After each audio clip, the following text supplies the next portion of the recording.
We will begin our budget review session. First budget department is District Health. Good afternoon, Kevin Green, Director at Siouxland District Health Department. I guess just kind of the budget in front of you, just a few points to look at is that this is our complete department and budget. This is not just the operating side, it includes all personnel and benefits costs included with this. It reflects 3% for dental, 3% for health, 3% for cost of living. Those are things that are all factored in. This was approved and reviewed and approved by the Board of Health on December 14th at their Board of Health meeting. I think some things in addition, as you were looking at, this does include, the original dollar amount does include the accruals. And that, so Dennis and I have talked, and that would be a $57,981 reduction when those accruals are transferred, much as you did on Tuesday with those items. And then I guess that's kind of with the budget. That's exactly how it exists, and just normally kind of we announce that it's just a line item. It's either accepted or not, and then the Board of Health does any adjustments they need to do back at their table.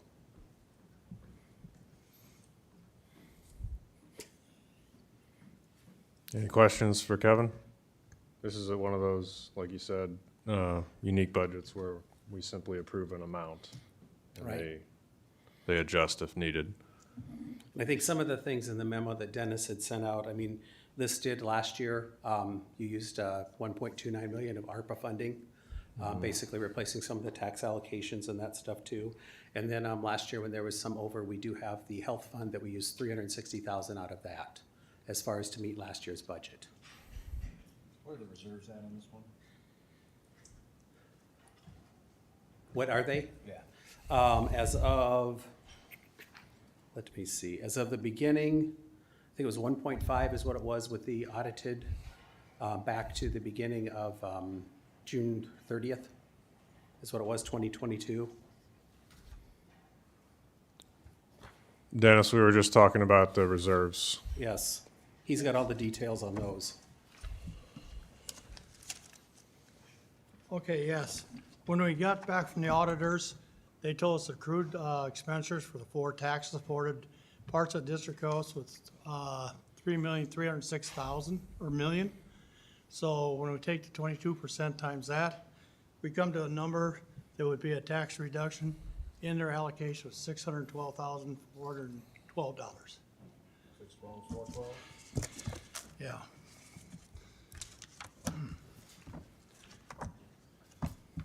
And to clarify, this is a reduction of our allocation, not of the budgeted amount or funding Right, level. this is just the allocation we send over.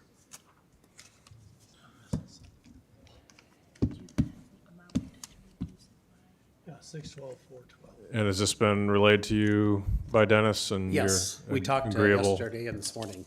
Okay, Yep, thought so, I just wanted to confirm. And that's to take it down to 22%. Yes, Yes.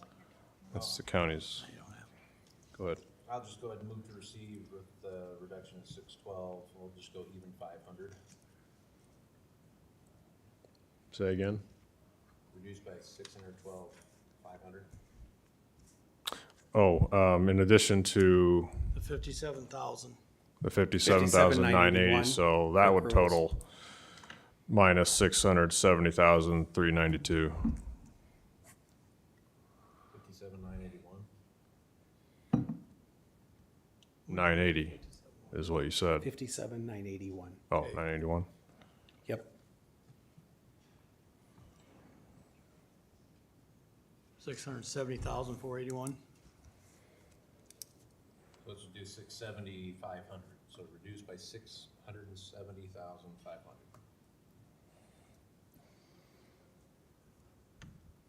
So you'll shave off $100 or so dollars. Is that? Well, that can also come out of reserves. Oh, you're talking about the allocation then? Yeah. Okay.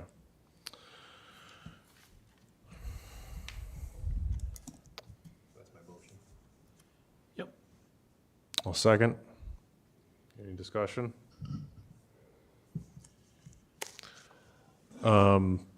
how's the grant picture looking? I know you cover this at District Health, but there's always fluctuations, and as we head into next year. I think the big challenge for this next year was just the fact that over the last year, of course, with COVID, there were a lot of funds that came through for different things. So what we look at, hopefully in a positive nature, is that we got like technology funds that we replaced 85% of our computers. We've got 63 staff members, so we've replaced those. We've been able to do a couple things within the building as far as, I know we had the capital improvement project before, the carpeting, that's all been completed. But we have looked at that, and so we've kind of done a few of those things in advance as the funding was available. As far as this point with the grants, we're pretty consistent. We're hoping for the next fiscal year. However, we're watching within the legislature and at the state level, because there is the realignment of the Iowa Department of Health and Human Services, Iowa Department of Public Health, and Iowa Department of Aging into the Iowa Department of Health and Human Services. We have not identified for sure what changes or impacts that's going to be, but we hope we can stay consistent with what we do as far as the grant funding. Okay. Anything else? All those in favor say aye. Opposed say nay. Passes 3-0. All right, thank you. Next is Veteran Affairs Administration. Good afternoon. Lonnie Kuhlman, Woodbury County Veteran Affairs Executive Director, along with Lisa Robinson. So we have a couple just small line items that we need to increase on. Generally is our stationery and general support. We had 10,000 last year. We'd bump that up to 11,000 just because of the outreach programs that we're doing. Also with the typing, printing, and binding, we upped that $100 because of the outreach.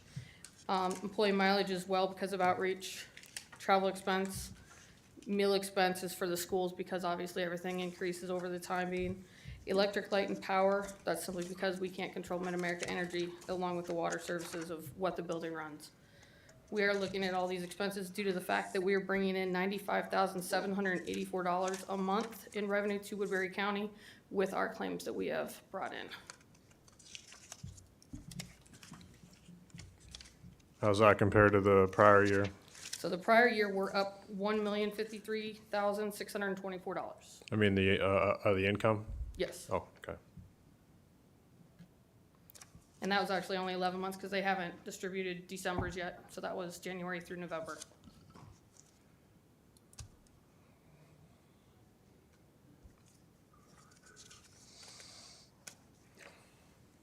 Go ahead. Okay, again, I'll bring up what we're doing to the other departments, taking that 40 hours accrual off, that amount to $1,512, which will adjust, I have the wages where they gotta be adjusted.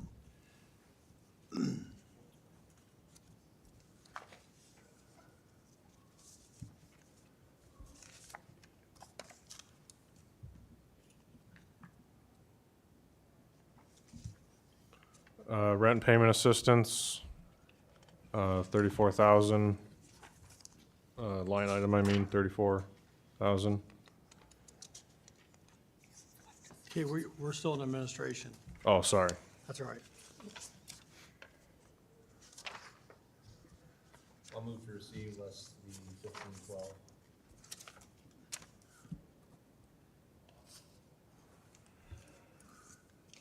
$1,512.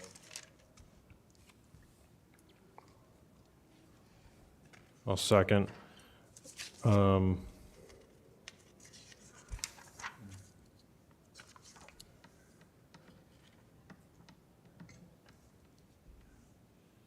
So on commission, we spent 1925 and then 1135 and We had some And people nine. that didn't make to the commission meeting, so then we didn't have to pay them, so that's why it was lower. okay. And we're also down a commissioner right now, which we are getting out applications for that as well. Okay, so that'll correct itself. Yes. Okay.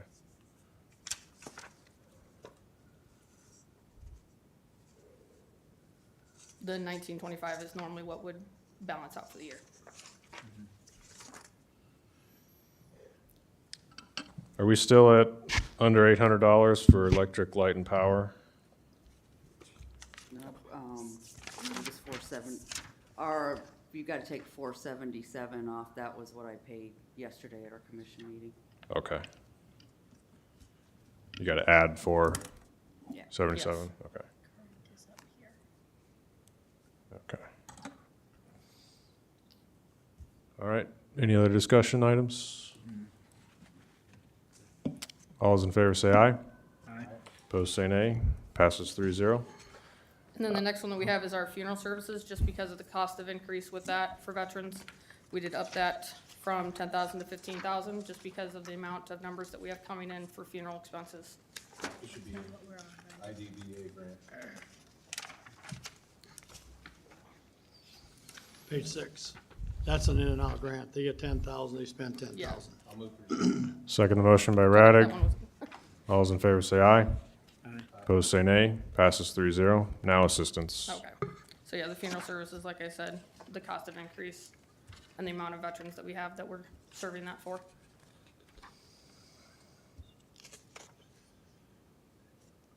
But then that also brings in the DIC benefits into Woodbury County. With that number, like I said, that one, we have 126 cases that bring in 188,740 a month with those DIC benefits because of the funeral expenses and whatnot. So, back to the rent payments, were, in past years, quite a bit lower. Well, with COVID, it We was had that the- COVID money, so it wasn't, we weren't using it. Community last Action year. Agency had their big pot that we were trying to help them run through before they pulled that, so we weren't having to use as much as we normally did.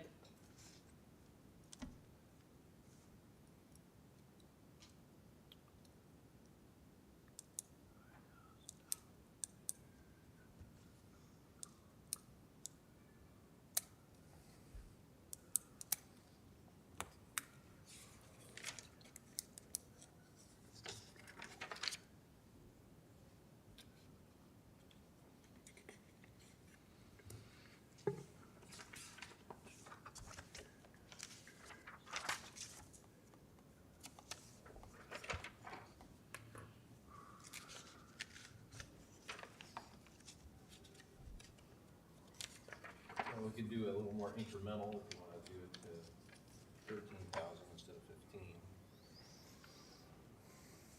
Yeah.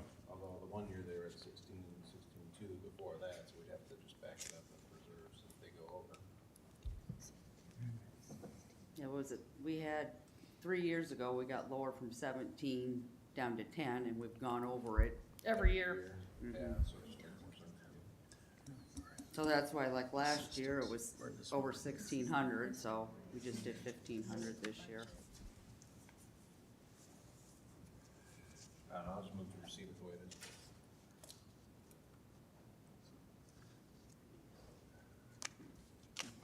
That's fine. Is that a second? Yeah, second, I'll second that. Motion by Raddick, second by Bittinger. Any other comments? All in favor say aye. Aye. Opposed say nay. Passes 3-0.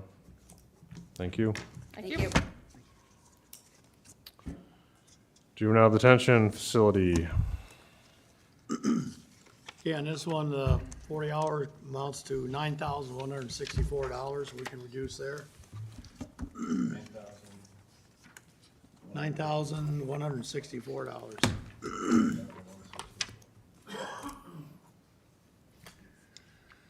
All right, Ryan Weber, juvenile detention. Looks like you got revenue up there, so we'll start with that. Out of state, county youth, budgeted 90,000. We've been pretty consistent at that. I told you before, COVID hurt pretty bad, and then now staffing issues have made it to where I can't run with as many kids. We have to have one staff per 5 kids. Sometimes we have been down 3 to 5 staff for the past 3 years, so I can't fill the beds if I don't have the staff to put them there. It's been a little better lately. I think we're only down 1 right now, so we're pumping those numbers up. I've had several Nebraska counties reach out to me for contract bed days. That's where they'd pay us to keep a bed open for them, so if they needed it, they could use it. A lot of other Iowa detention centers have started doing that because it's guaranteed money every month, whether they use it or not. That's something I'm looking into. As far as state reimbursement, You can see like 3 years ago, it used to be around 300 some thousand. Then they dropped it in half for every detention center in Iowa. They told us it was because of COVID and collection of fines. Now they're telling us it's because the way they collect fines has changed in Iowa. I'm not necessarily sure, as they don't have to pay a certain portion, or I don't know exactly what changed, but that's what they've told us, and we kind of just have to take their word for it, unless you know any congressmen, Iowa senators that we can find out. As far as GPS bracelet, that's the same. Juvenile Court Services reimburses 100% of that. I just added a couple extra bracelets on that, which are reimbursed by them as well, just because lately kids been cutting them off.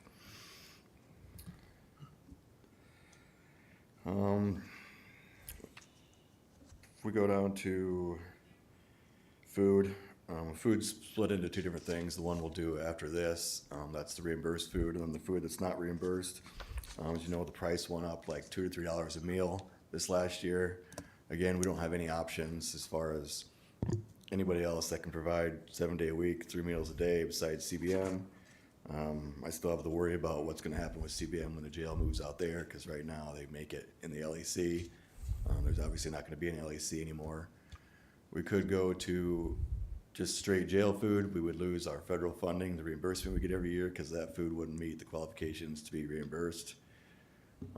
So as soon as somebody knows what's going to happen with CBM and the LEC building, I'd like to know sooner than later so we can plan ahead. So there's quite a bit increase in the cost of meals. Again, it went up like $2 a meal. Is $2 a meal times number of meals why you went up 10,000, or is it anything extra put in there? No, same. I budgeted for a full house this time with the extra cost. Where before I would, budget a couple extra beds not being full, so. And when did that cost increase? When was I back here? July? Yeah, every July is the contract with CBM. Mm-hmm. And that was, it went up from like $6 a meal to $8 something a meal. And then you got, 3 meals a day, 21 kids, 365 days a year. If you wanted, I could take some off of that to make it, if it helps. I don't ever reach the full amount. Well, the highest you've been last few years has been 38, 680. Yeah. This year will probably be right around that again. Well, it seems like, the prior budget would have covered with even with the cost increase, so if we can reduce that by, let's say, 5,000 or 6,000.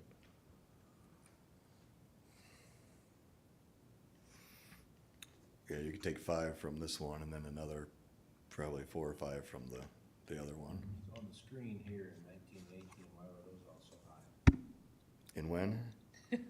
1919? 2019 and 18, not 19, 18, We didn't have the meals split into two different. In 2019, it was just under one category, and then in order to get reimbursed, they said we had to have a separate line, whatever, for them. So we switched it. Do you get 100% reimbursement No, we get on federal? no. Well, you can see our reimbursement for When we get to that, it's not, yeah, not it's 100%. pennies on Okay. a dollar. Yeah. So I mean, if you weigh the two options of not giving them, the school lunch program food versus the jail food, you're going to save a ton of money. But then every time we come to licensing, and they just harass us to death about not liking the food and what I mean, it's whatever you decide is fine with me. But And Dennis, when do we discuss revenue to receive for this department? We can discuss it now. Okay, where are we at with that? Well, the revenue, with the new higher rates for the Native American, yeah, they went up 50%. Will that affect your overall, will we get more than what you got estimated? yeah. I mean, we're slowly moving. Right now, we're halfway through the year, and I've got this page. Halfway through the year. It'd be up here. Where's my actuals on here? Currently, the care of 33, juveniles is yeah. at 56,768. And then I've got 16 grand billed out still. And this number does include all the, going to hundred and fifty, right?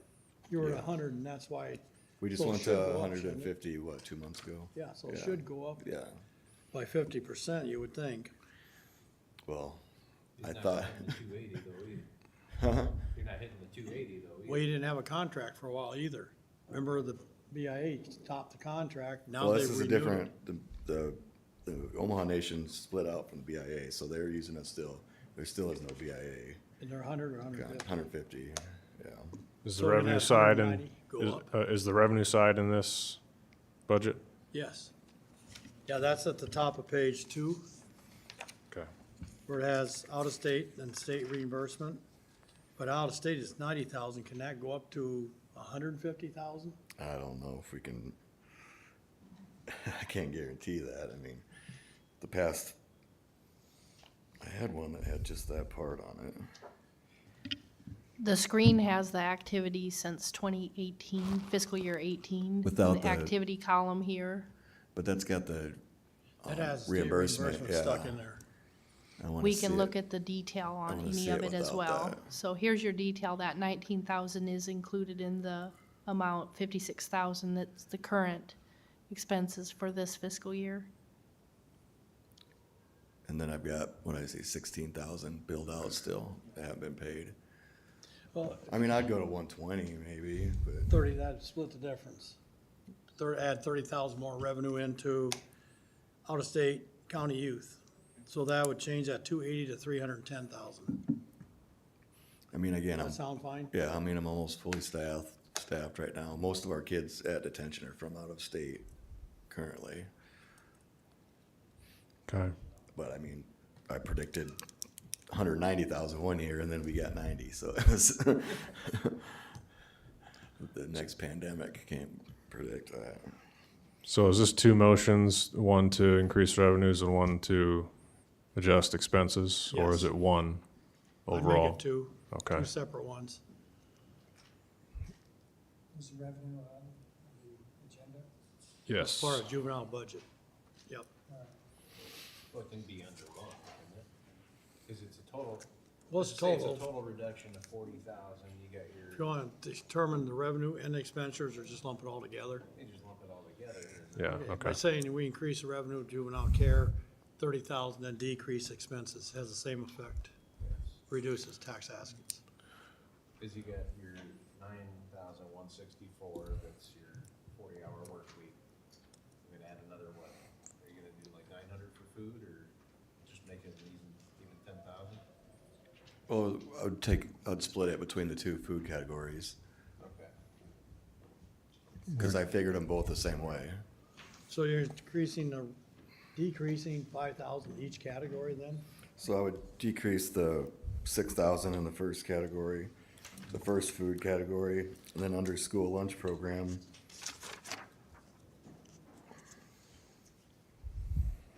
Or is that the school lunch program? Which one Yeah, was it? it's a JD Federal Lunch Program on page 7. So where's the second one at? That's on page 2 there, that's or item B on the agenda. Well, 3 is where you're gonna reduce the line item for food, Okay, yeah, so juvenile then, detention. so then the food, that's parentheses, breakfast and lunch. I've got 111,000 I could take off. Probably 10,000 off that one. So we take 5 off of these, so 5 off of this one, 5 off of that. Well, let's look at the federal first, then look what they spent. There's way too much money in there, unless there's gonna be a big influx of food. Let's go with the juvenile detention first. Correct, which is 60,000 from 50,000. 6405 down to, you wanna go to 55 No, even? it was at 50, that's what I'm saying. Yeah, it was a 50, went to Obviously, it's still 6405. You wanna reduce it back to 50 or 55? In this budget? 55, 50. Yeah, I said I'd take 5 off this and 10 off the next one. Okay. All right. That's 5,000 off each meal then.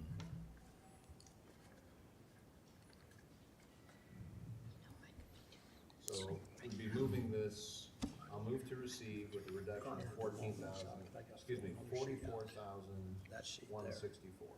I'll second the motion. 54, 44,164. 64. Thank you, yeah.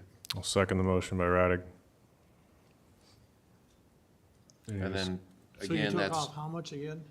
5,000 off of the food item. Okay, yep, Then 9,164, which was the 40-hour work week, and then Yep. increased revenue by 30,000. yes, yes, So total of And that result. 44,164. yep. All in favor, say aye. Aye. Opposed, say nay. Passes 3-0. Juvenile detention, federal food. Page 7. This is where you go to page 7, look at the line item says food. You can see what he spent the last 2 years, what he spent to date this year. It's going up 31,690. I think you can go back to the 80,000, I would think. Because you're increasing at 31,000, there's no justification there to increase it that much. And we only get reimbursed 18,000 from the school lunch by the feds.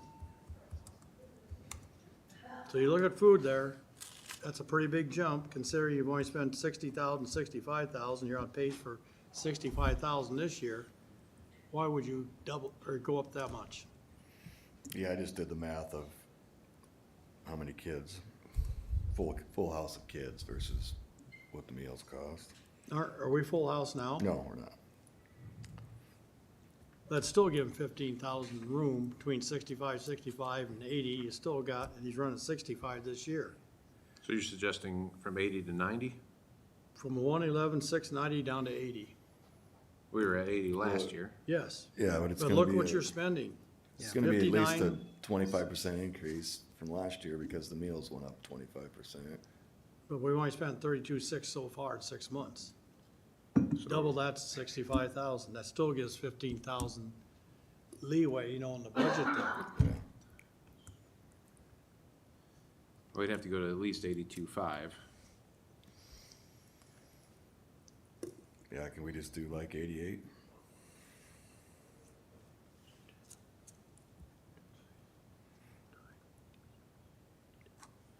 So I'll move to receive with a reduction of 24,000. There's no accrual thing for this one? No, Okay.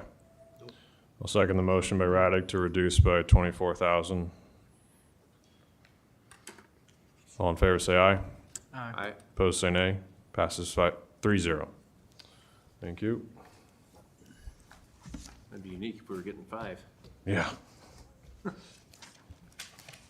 Thank you, Ryan. Thank you. Emergency services.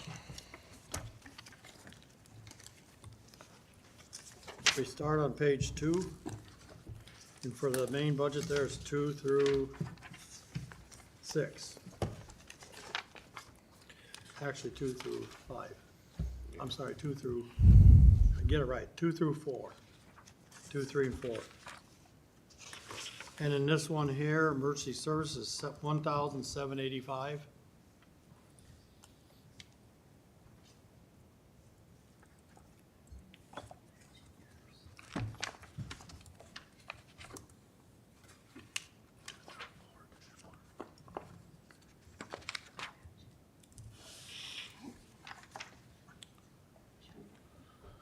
All right, Scott Mitchell, Emergency Services Director. So you can see what I raised was like the cost of fuel and building repairs. Most of what I carried over from a year before with Andrew Creighton. With taking this department as July 1st, there's areas there that are gonna get better or cost more, but not being there for less than 6 months, it's kinda hard to try to figure it all out. So what I did raise was like the cost of repairs and then the vehicle repairs and cost of fuel. Other than that, we stayed the same as what it was a year ago. We seem to be high in medical and lab supplies and safety apparel as far as what we actually spend. Is there reason for that? Well, You a know lot of? of the medical supplies, a lot of that will come in. There's still stuff there that we haven't gotten yet from even into 21. that we're still carrying over on back order that is yet to come in. So that's where you kinda, you know, it's kinda hard to finagle that and make that work. Where you're not charged until they, Yeah, some of that's just, it's, you know, it could get more, it could get less, it kinda, how it plays out.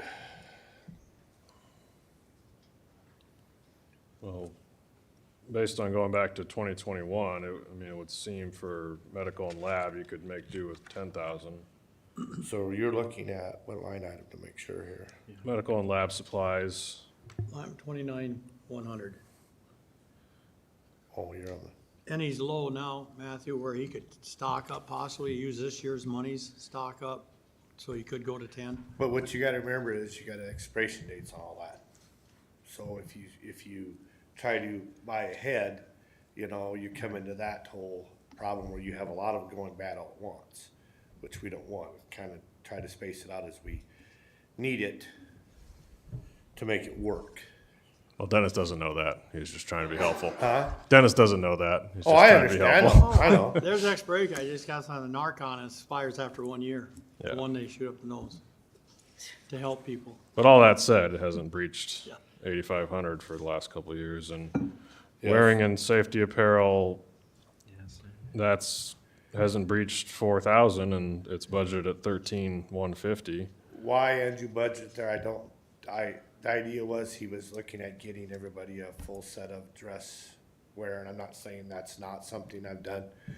But in the scheme of low hanging fruit, that wasn't something I picked, you know.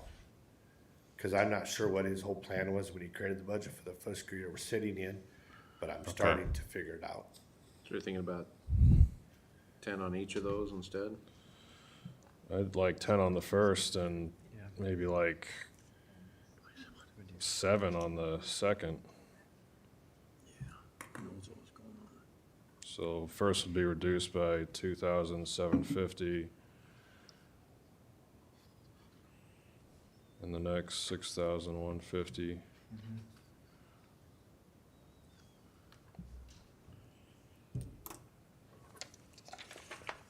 Yeah. Same story with cell phone expense, just kind of where it was, but. Yeah, it's what the bill's running, so it's with the phone expense, that's what it costs, so that's what, you know, I took it up by, back figuring it. Well, I mean, it's budgeted the same as last year, but it's never been that high. No, cause there is a cell phone there that's been budgeted in that they haven't been using, Oh, and I'm guessing that is why. But I can't say that 100% to be true. The cell phone expenses are pretty consistent as far as looking at the monthly bills, and those go through the auditor's office, and we apply those to the different departments, but we do not budget those lines.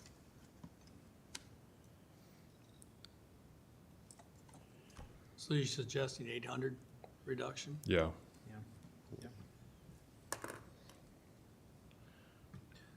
Did we add a wage plan person here? You got the fourth quarter, or the 40 hours, that's a 1785. No, I'm just saying, the wage plan jumped like 24%. Yeah. No, we didn't add. Evidently, all their help out there is wage plan. Okay, That's in this budget, yes. okay. I wonder how much the school, That's probably more jumping up the wage twice last year. Well, the school instructions is gonna go up in this fiscal year we're talking about, because we are gonna get more people to, I'm looking at sending more people to, better their education where they are now. And prior to this, the county didn't pay for that, they were paying that themselves. And I believe that if we want them to better themselves for our department, for better the people of Woodbury County, the county should be paying for it. What does training cost on average per Well, employee? Is it vary? Does it vary? I'll just, right now, to take the EMT class would cost you just a little over $2,000 till you get the books and everything else. Okay. And that's just the class and the books and the testing material. Dennis, was the 10,000 budgeted last year as well? Yes. Yes. So the county, $36 spent. so the county provided exactly what we're talking about. The county provided exactly what we're talking about, Right. but it Yeah. wasn't utilized. Fiscal year we're sitting in, it was budgeted for, yes. 10,000, we spent 36, so that 10, and then if you go back here, it's 530, 175, so it probably could be cut 8,000. Well, At least still you 2,000. have 6 more months to use almost the whole 10,000. Yeah, it and would you're gonna, seem. well, and you've spent, right now, we're about at 3, once the bills come in from WIT for me to go to school. So, 3,000? Yes. So if you add another person to that, you know, how many people can you send to school in a fiscal year? Not very many. But you could back it up, you know, if you wanted to back it to 8, How many employees do you have right now that could go, that would benefit? Or 4. 4? 4. Yeah, because there's a couple part-times, and so, yeah, there's 4 that could move up into an EMTA or in the paramedic side. Wasn't there any training done in 2021 and 21-22 for 2 years? There's no training at all? Well, he was Now just all of a saying it sudden- was at their own expense, Oh, right? Yes, Right. yes, when they So would the do county that, agreed to pick it up then at our expense now? I We believe do we it for other should. departments. If we're gonna require them to better, if we're gonna ask them to better their education to make it better for the county, I think the county should pay for the training, yes. I agree. I think it should be paid Okay. for myself too. Yeah. I agree. Yeah, there's no argument there. I say we reduce by 2,000, and next year we hope to see all of it spent. Yep. And we'll go from there. If it needs to go up or needs to stay the same, we'll cross that bridge then. So anything else on there that anybody's caught or flagged? Nope. not Can me. I, Mr. Chair? Yes. Just to address the question about the wage plan increase, this is one of the departments that part of it was paid out of the ARPA funds, and so now the remainder is gonna be paid out of the department funds instead, so that's probably the large majority of that increase you're seeing. Understood. Yeah, it is, well, yeah, I mean, for a total 50-some budget, thousand of it was out of that, was in the wages, and only Okay. 20 that's right. some thousand of it was the other. So basically, what we're seeing here is about an 8% overall increase for the whole budget after we make the reduction here. But that's, you know, with dramatically changing the wage plan Yes. in that department. So I'll move to receive less 12,685. Can we break that down? It was the 1785 on the 40-hour work week, the 2750 on, what was it, supplies, 6150 on gear, and then the 2,000 that was the training.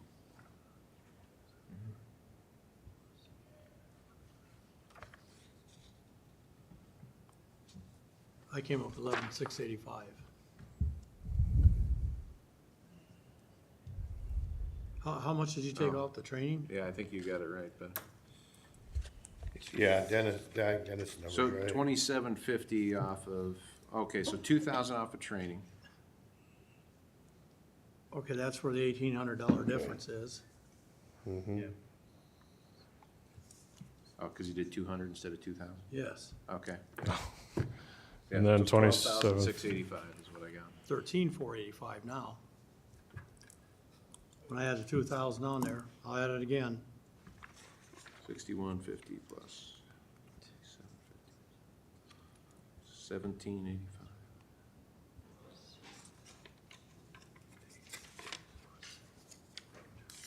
$12,685, I got it again. 13,485. So it was 1785 for Yep. the 40-hour work week? 2750, 6150, 800, and then 2,000. 800. I Of thought the you said it was 41,401. 1785. That was for cell phone expense. Cell phone reduction. expense, 800. Oh, you took 800 off a cell phone? Comes to 13,485. But then there's also then the, okay, I added that 1785 in there. okay.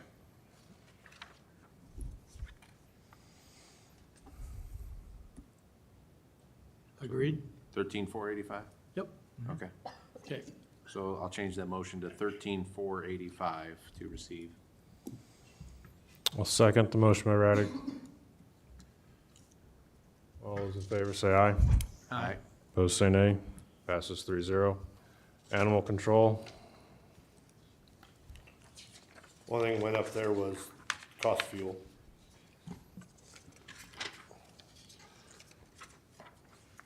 Other than that, everything stayed the same. It's that kinda goes, what I'm learning, that's kinda all over the place, just depends on the amount of dogs that are free ranging in the county. Sometimes it ain't much, and then there's months we've had quite a few, so.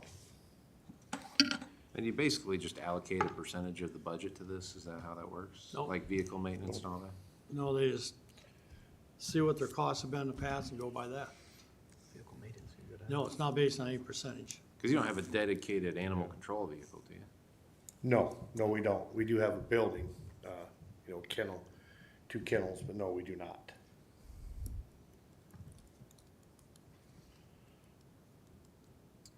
vehicle maintenance, That is how it normally does, we split that out. So like if we have a month where we've run quite a few dogs, then they'll take the, like oil change, whatever, and carry that over to vehicle maintenance. Because that pickup got used for that, so to try to balance it out as you go through the year. oh, okay, So you're not splitting, one bill 2 ways, yeah. got it. That's kinda how the fuel too, you kinda take it by how you runs with dogs and.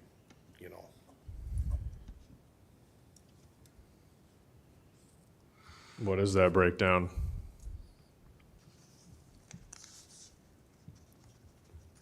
Between the 2 departments, Yeah. Is that something you just look at periodically, or?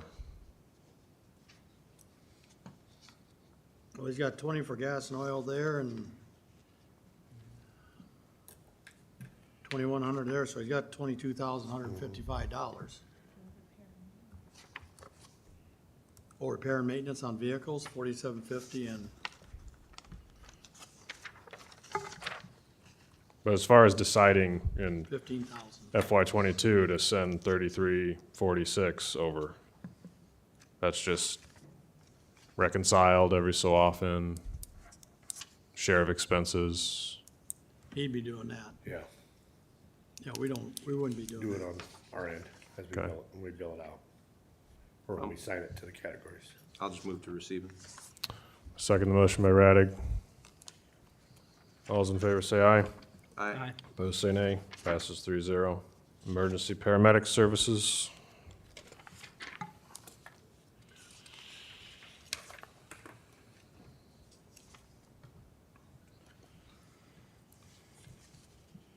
There's no reduction here. And the reason the wages went up, because we did use ARPA funds to raise our base pay, so that's why that jumped quite a bit there.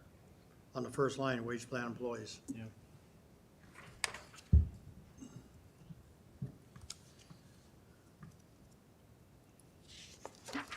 And down on the medical supplies, yeah, I see as of when this was port run, you're looking at $1,600.21, but, a lot of that cost comes towards the end of that fiscal year.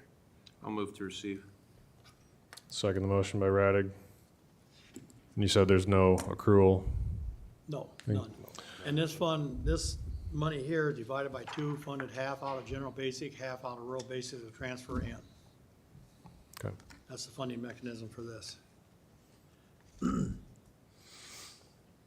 All those in favor say aye. Aye. Opposed say nay. Passes 3-0. EMS training. That's in and out, no taxes involved there. Move to receive. Second motion by Radig. All those in favor say aye. Aye. Opposed say nay. Passes 3-0. Thank you.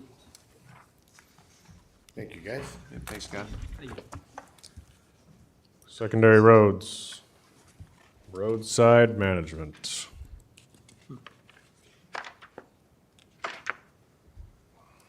Usually my budget's pretty simple because you tell me what the 75% levy and then back me in. But this year, with what we're seeing on additional expenses, I'm having a lot of trouble backing in. And I guess I wanted to share with you guys some of the sausage making that goes on behind in determining that. So I've got a couple of information sheets to share.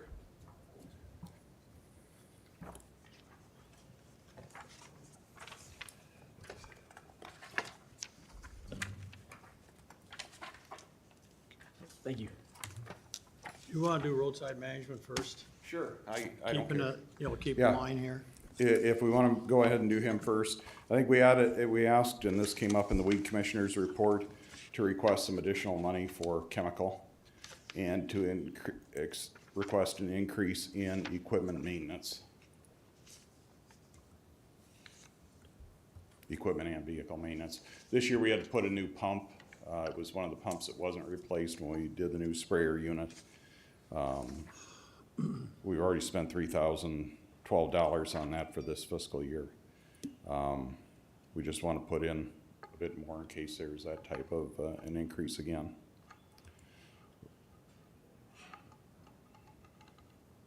Chemical isn't getting any cheaper. I subsidize the weed commissioner out of my budget since a good deal of spraying is done on county secondary road properties, so.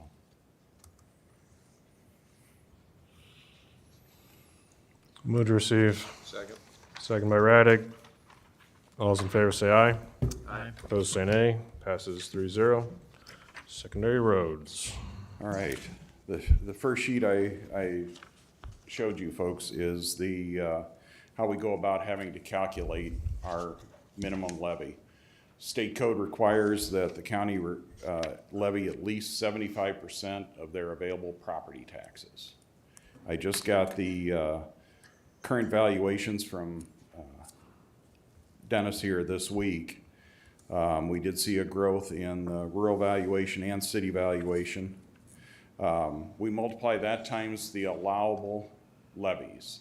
In secondary roads, you can levy $3 3/8 of a cent on rural property and 16 7/8 of a cent on general levy, all the property in the county.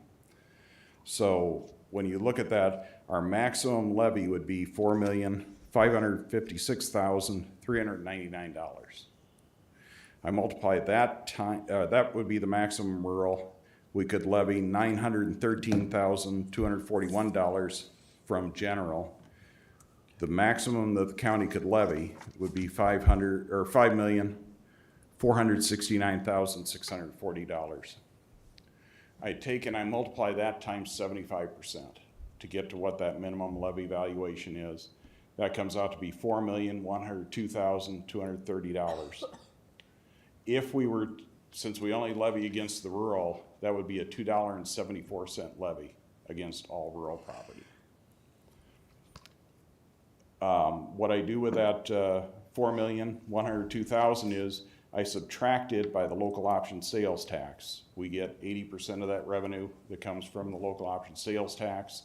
That money is used for property tax relief by the resolution that was passed when the local option sales tax was established. I get an estimate. Dennis and I talk about where it's going to be each year. This year, we're estimating some growth at about $2.5 million. I tend to estimate a little low on that, just in case we have property tax revenues come in slow or that we end up with a deficiency. What are we anticipating last year's? 2.4 million. Okay, and that's on schedule or not? Yes. Right now, we might be a little ahead. Okay. They actually changed how they're paying our local option sales tax. They used to pay us 95%, and then they'd recalculate in November and give the difference if it's more or less. Now they're giving us actual. So whatever it is the month prior, we're actually in actual. There's no adjustment in November. This is the first fiscal year where we've had the adjustment where the local option sales tax is statewide. And when Dennis and I put together the budget last year, we weren't sure where that was gonna end up. So we were a little bit conservative probably with the 2.4 million. And again, this year with the 2.5 million until we see what the outcome of that legislation was. But I take that $4,102,230, which is a 75% minimum levy, and I subtract $2.5 million, which is what I'm estimating for that lost contribution. And then that gives me what I'm asking for in the local levy. So if you go to the fourth column over that's titled minimum levy, To meet exactly 75%, no margin for error or safety or shortage, we'd have to levy $1,602,230, which corresponds, under the new valuations, under the new rural valuation that is, to $1.05 roughly. In the fiscal year 2023 budget, our total take was $1,610,000, and that was based on $1.15 levy roughly. So in the first minimum levy, you see what it is if we go to the absolute 75% minimum. If we stay at the same dollar amount, that would be $1.06 levied. If we stay at the same levy, which is the one highlighted in the second column, we drop our levy by roughly a penny to $1.15. That would raise the department about an additional $140,000. What I'm asking for is $1.30, which would levy an additional $361,000, and the sheets in behind here are my reasoning for that. If you go to the next sheet, just to show you some of the expenditures we've had to deal with and the changes between fiscal year 2020, 2021, and 2022. We typically buy 2 motor graders a year. We have 21 in the fleet. Average life is about 12 years in the fleet. In 2020, a brand new motor grader was $316,800. 2022 low bid was $380,000 for an increase of $63,200. We paid that twice last year, so we had an additional $126,000 expended last year just on 2 motor graders. In 2020, we bought our last tandem truck. We have 9 tandem trucks. We have 12 single axle trucks. We replace 1 tandem per year, or we're trying to replace 2 single axle trucks per year. Again, we're looking at a life expectancy on them of 13 to 15 years. In 2020, we paid $187,142 for a tandem truck equipped to our spec. This is with plow, sander, wing, all the material it needs to go down the road and plow snow. In 2022, a single axle truck, low bid, was $187,404 times 2 when we bought 2 single axles last year. For an end loader in 2020, we paid $237,400. For the same size end loader in 2022, $307,550. We just bought one of those. So just in new equipment, I'm looking at $185,182 on the between 2020 and 2022, just in the changes in expenditures to buy the same amount of equipment. Our total fleet's worth over $20 million when you add everything up. 21 motor graders, 20 dump trucks. We have 5 flatbeds, 6 semi-trucks, 2 dozers, 2 scrapers. Good deal of equipment that the county has as rolling stock. The big bust for us this year was diesel fuel. I had been budgeting $600,000 a year. That worked for most of the 14 years I've been here. We burn about 200,000 gallons a year, and diesel prices have been pretty steady. If we had a year where they were lower, like when they were down in the low 2s or even below $2 for a while there, we would be able to use that money to do things like crushing our concrete piles. I can move money within our budget line items. I was having enough of a surplus to do those kind of things. This year for diesel fuel, that same 200,000 gallons is about $1 million.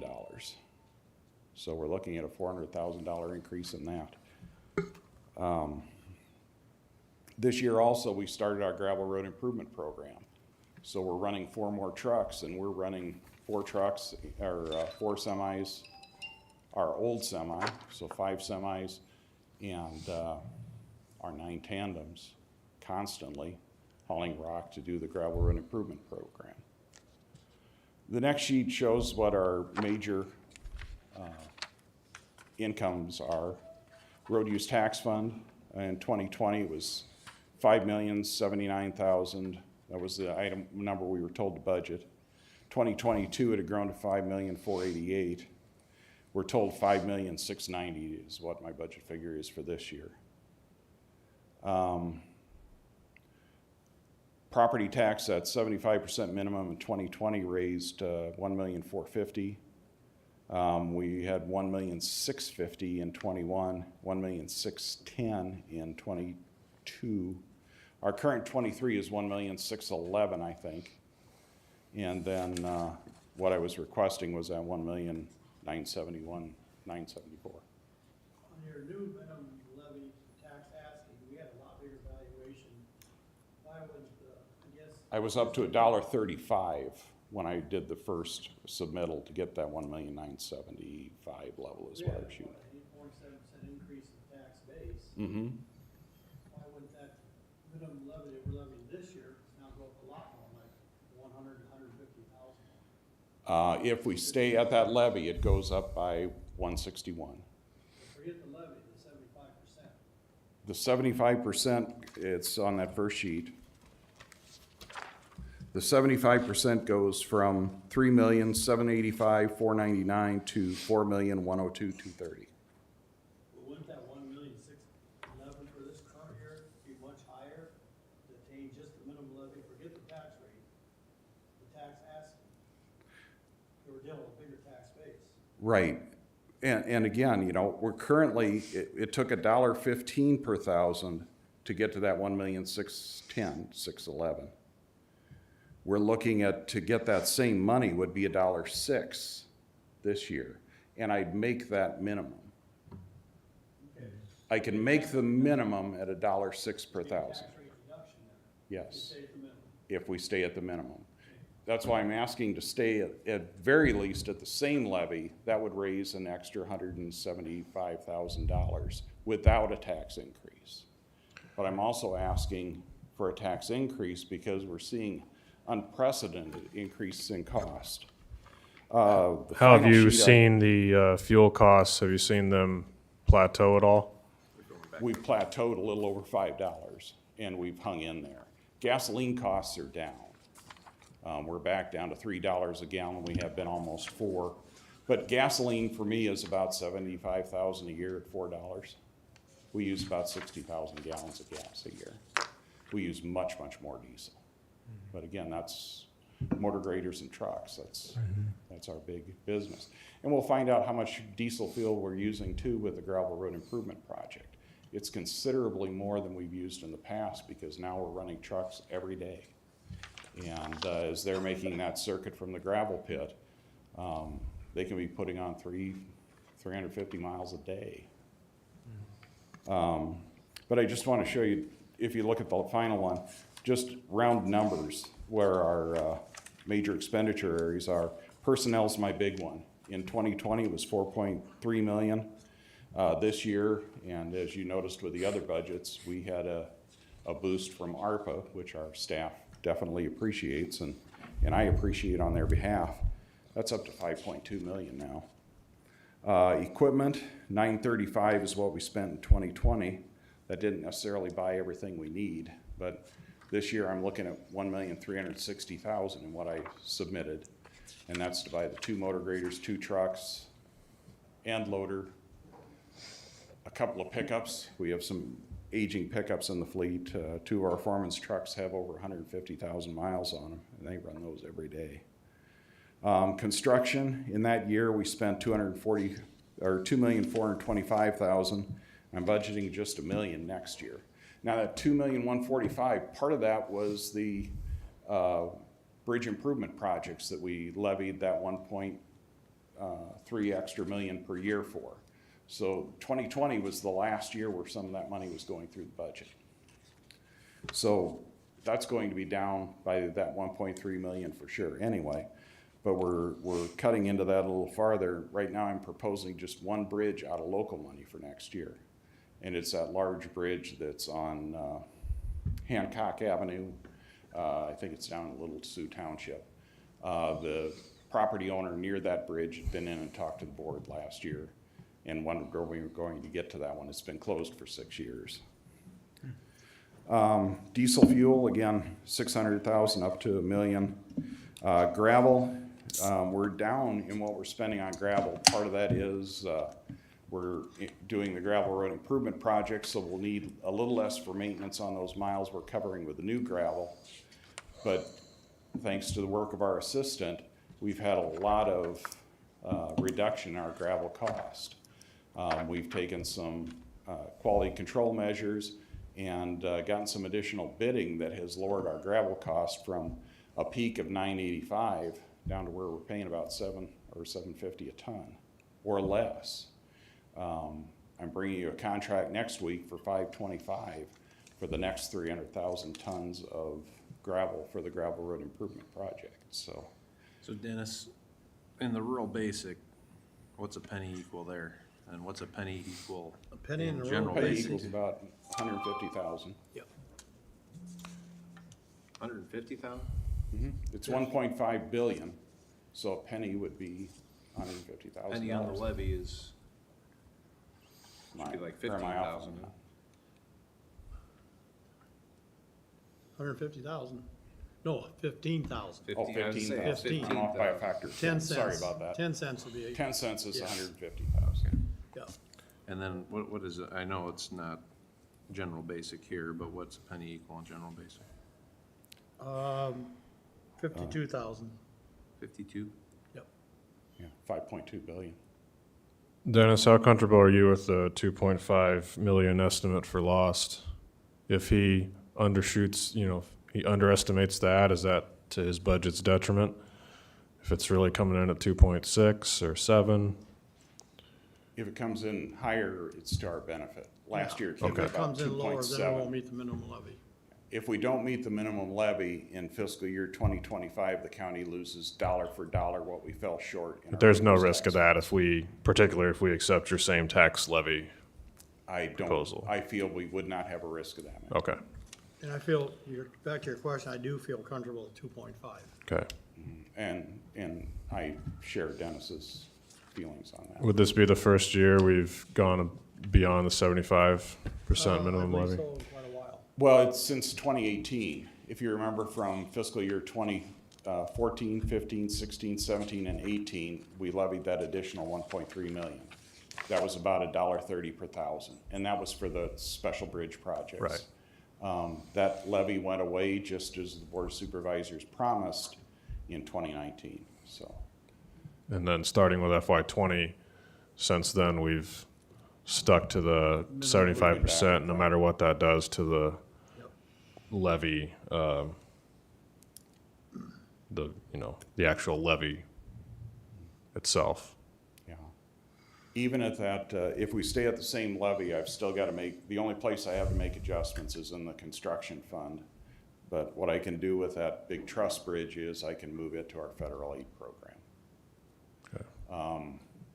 It'll use about a year and a half of federal aid balance that we haven't, over the next 5 years with the other bill, or with the bipartisan infrastructure legislation, we're getting an extra $250,000 a year, so. All right, so this paperwork that we had showed the rural unincorporated up $1.08. Yes. So at 15,000%, that's 1.62 million, right? But over here, it says we're up Yes. 307,000. But you gotta remember that $1 covers the county-wide levies also, the 92 cents up above. Okay, The gotcha, difference there is what the gotcha. rural basic levy Yep, would be. okay, sorry. Now I have updated sheets on all that there here. I wonder why my math was so far off. Yeah. Yeah, you remember rural is rural basic plus the countywide. That's why we ask questions, right? Yes. So if you cut, he had a 346,500 increase. If you cut that in half, 173,250, then he'd have to find 170, the difference, in his budget somewhere. And he just mentioned Or I'd have to reduce expenditures. reduce expenditures, Well, possibly move that trust over to federal. we're probably, I don't know if we receive it as it is today, we're gonna revisit it, Okay. you know. My guess is it's gonna be back to 115. Okay. As long as if we can keep the same levy, at least we're not losing ground. That is allowing for some growth. And I'm hoping inflation starts to mitigate. We just got news from DOT at our MPO meeting yesterday from Dakin that we're anticipating an increase on the per cubic yard of concrete by about, I think he said $16 a cubic yard, which translates roughly into about 15%. It'll be right around that 115, I'm pretty sure, so, What will be? that levy. You mean the board's opinion, or Well, what do you that's- mean? That's what I'm thinking, sorry. Okay. I guess I can't speak for the other three. Yeah. So what would that reduce? Your increase of 3%? What I would do is I would reduce the expenditures in the capital projects. I mean, the minimum levy tax ask, It would reduce 221,957. I'll trust his number. He had the calculator. I used your number. Okay, thank you. so do you wanna do that? It still gives him more money, but it's still short some money, he's gonna have to cut somewhere, or shift money around. In this case, what we'll be doing is shifting a project. We'll still have some local construction. I'll pick a different bridge out of that, and then we'll have to cycle the other bridge into our federal aid. I'd kind of like to see where we end up with our rural basic after everything else. Well, this is a major one, there's much Yeah. more left I, to cut. I'm well, sorry. I see we I had, hear you know, emergency your- services and that's the only other one today that we, let's see. And emergency service and general sub. Uniform patrol has a little bit and that's probably not going down. Yeah, I've already made some cuts in what we had hoped to be able to buy this year. You know, when I usually project out at least 3 years on my new equipment budget. I've already rolled that back. Once I adjusted for the fiscal year 2023 prices, I'm ending up with a lot less than I would have had when I was Dennis? dealing with fiscal year 2020 prices. Possible solution is drop it down by what he's saying, 221,000. There could be a change in another department, might free up 100,000, which we use local option for. You could take that 100,000 there, put that towards secondary roads, Well, He's what I back was up to looking at is, 331,000. so the difference is 15.9 cents. At 15,000, that's 238,500. This is almost that entire amount. Yep. So, Yeah, it doesn't surprise me that I was the big end of the ask in the preliminary budget figures, Keith. You know, my prior 14 budgets, I've always tried to work within that. You know, there's been a couple of times where we've asked for more or we've been given more, and that was by public support for it. yeah. They wanted to see more construction work done. But this is really the first year I've come in and had to ask, and it's really some of the unprecedented changes we've seen in the costs of our operations. Well, your budget's somewhat unique in that you have a maintenance service and you have a construction, new capital projects. improvement, portion. And I think you're saying that no matter what this board does, you'll make sure the maintenance portion is covered. The maintenance And portion you'll is just- my priority, yes. Like you said, one project takes a little longer or something like that. And, you're only seeing part of our revenue. That's our two biggest revenues, is the property tax and the road use tax fund. As you folks know, over the years from all the agreements you signed, we bring in a lot of federal aid, Hungry Canyons money, and other grants to assist us in getting projects done. Our construction program is always fluctuating because we don't know how much money in a given year. Well, we have an idea, but it fluctuates from year to year because I never have the same amount of money that I'm able to bring back to that local program for construction. But we always seek every grant we can find. Mr. Bittinger? I don't know, you're new. Have you got any questions? some, but, Sure. I need to formulate them more before I'm not, Well, yeah. my office is in Mobile, and you've Right. got my phone number. Yeah, so, I'll have to give you a call about, Yeah. No, So Dennis, accepting the rural levy as it was last year is a reduction of how much off receiving this budget? Be 176,000, wouldn't it? Roughly. That'd still give him a little bit more money available, but not enough as he needs, but. It's not enough to do the work we had programmed, but, you know, well, I had already dumped one bridge, cause we've been spending about $1.5 million. And, we had already rolled back to $1 million. And again, I had already rolled back new equipment from what we had planned. A lot of that, like Dennis says, I've always backed into whatever the board allows our department. And, so a lot of cuts get made before you folks ever see the numbers. Okay. Now, if you could just go over all of that again for Mr. Taylor. Sure. I guess I should give him a copy of the sheets too.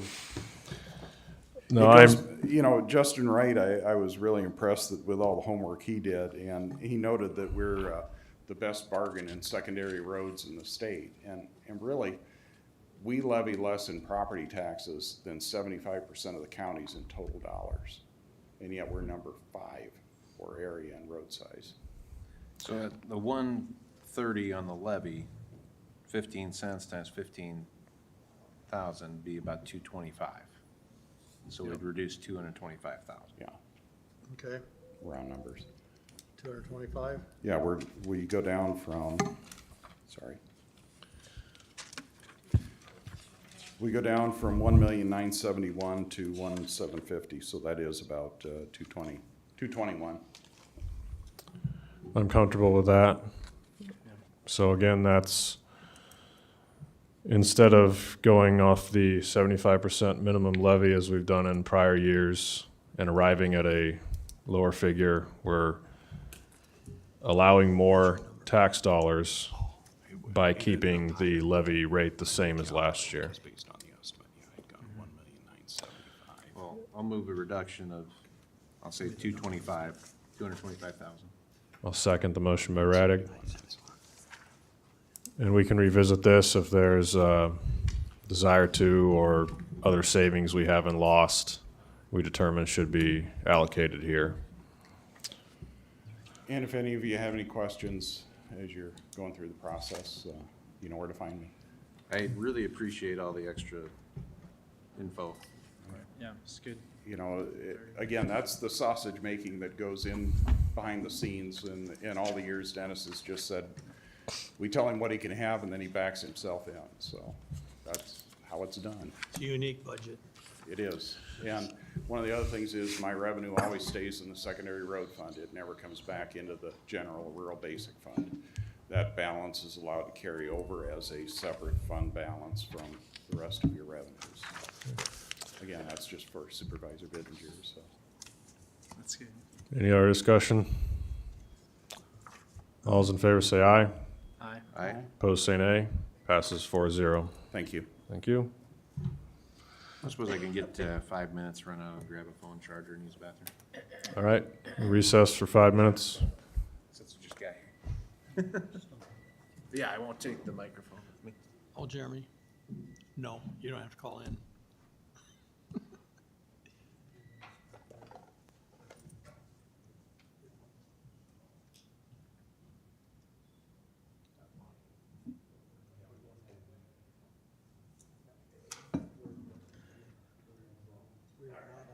Services, I believe. Oh, running total? Well, I haven't added it up yet, but I can tell you how much. we got today.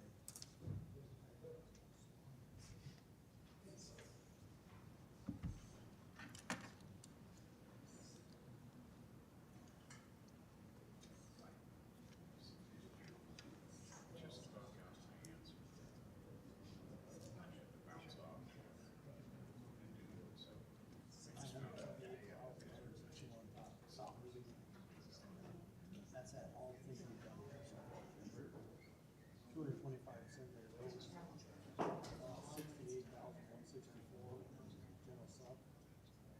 plus the 13, and the rest of the rental days are $670,500 out of district health.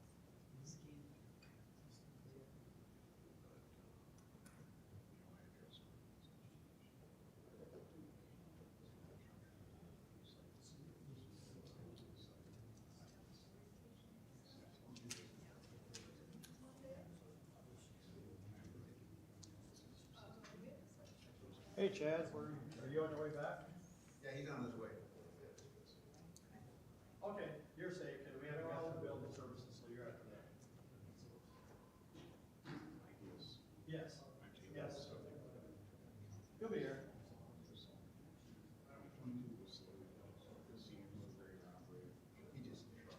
Okay, but you're driving, watch on YouTube? Is that safe? Okay, we'll see you in a little bit.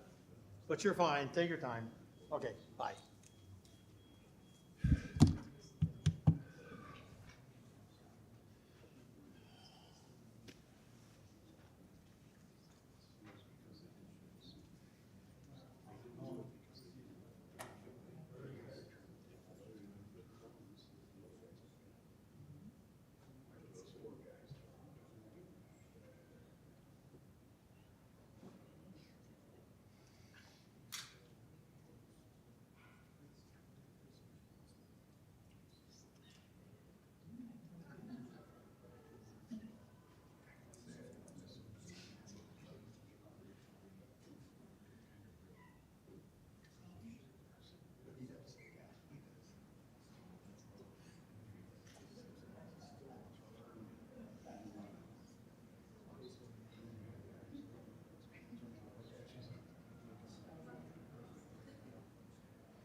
Thanks for the information. I didn't have a lot of time to play with them. I know, I figured. Like me, by the seat of your pants. Fortunately, I had seen the payroll is just shocking, but now we're over 5 million. Just a few years ago, we were 4.5 million. It's not 5. One employee is about 60,000 with the guaranteed overhead distance. And then you've got insurance, bennies. So I figure each man's about 80,000. So that's 360,000. And then when you give them 4+% raise. Because they did the 2.5 and then they applied that 5%. Now we're applying that. It doesn't take long.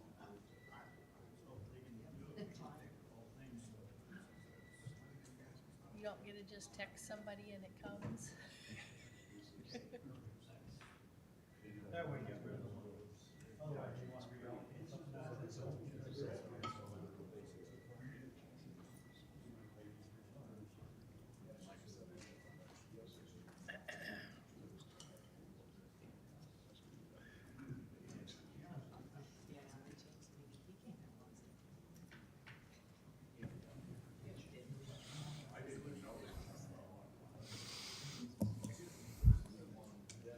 Can't even see my calculator, it's a little.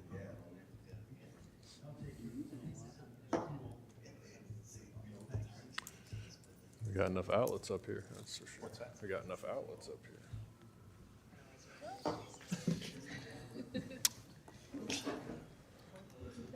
Okay.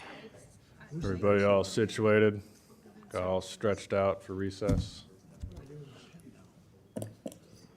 All right, back in session. For building services. Starting with the courthouse. Okay,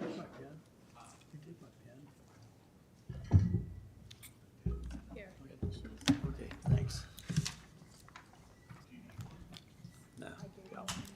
Woodbury County Building Services Director Ken Schmitz. Just point out a quick couple of things before we get started. I've been talking, I don't know, the past 5 to 7 years about Henry Hub gas pricing. To step back just a second, our utilities are one of our biggest driving factors in all of our building costs. Depending on which building you talk about, some are a little less, some are a little more, but if you take the big three, it approximates to 35% of those budgets, 30 to 35. Gas being, of course, one of the biggest, and electricity. I talk about Henry Hub pricing every year when I come up here, and I realized just a day or two ago, you know what? They probably don't know what I'm talking about. I've never actually explained it. I guess I had just assumed all along that maybe some did and nobody said anything. So now I'm assuming you have no idea what I'm talking about. And so I've got some sheets I thought I'd bring to you, and I'm not looking for you to look into these in any detail. They will just give you an example of what Henry Hub pricing really is. What Henry Hub is basically a huge gas pipeline. It's down in Louisiana, and many of the existing pipelines throughout the United States connect to it, approximately 13. The Henry Hub pricing is basically a benchmark that's used on gas commodity prices. And the reason that they are used is because they are such a big mover of all of the natural gas we have in this country. And they base their prices and their projections on demand and usage. And they calculate projections out from 1 year, actually out to about 3 years.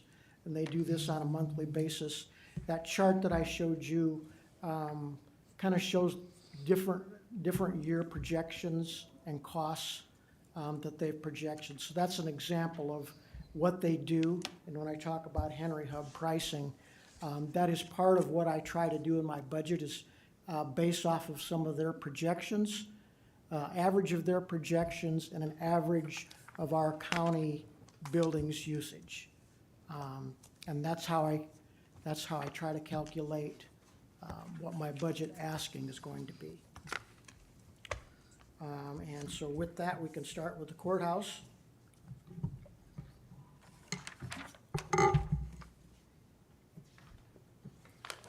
And real basic line items will start on page 3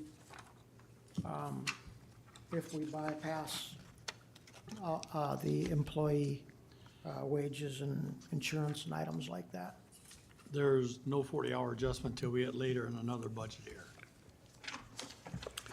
So if I can address Kenny's opening comments and reference the conversation that we had earlier, if that's okay? Yes.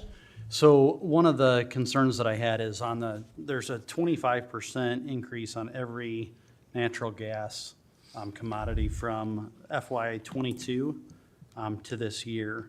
And my concern was that I know that's based on the Henry Hub projection, but it's also based on a very cold weather year, which was FY '22.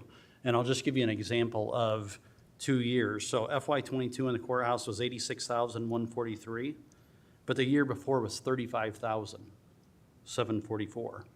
And so we're adding 25% onto a very cold weather year in the beginning. And I've known natural gas is so volatile. In the school district, we could spend $540,000 and the next year spend $280,000. And so my concern is adding 25% across the board to every natural gas, I think is overly conservative and cautious. And I think it would make more sense to add 10% across the board because we're basing that on a severe weather year. And I'd like to see us do that. It'll save us tens of thousands of dollars. We're gonna pay either way, even if we have to dip into reserves a little bit if it's a worst-case scenario. But I just thought I'd mention that because every single one of these, I'm gonna bring the same thing up, so. It is. But you are referring to the new LEC building, correct? Right, Just the right. buildings that are currently. And without in that. full disclosure, Kenny and I's discussion, he made it very clear the LEC Authority and others would not want us to touch or try to adjust that.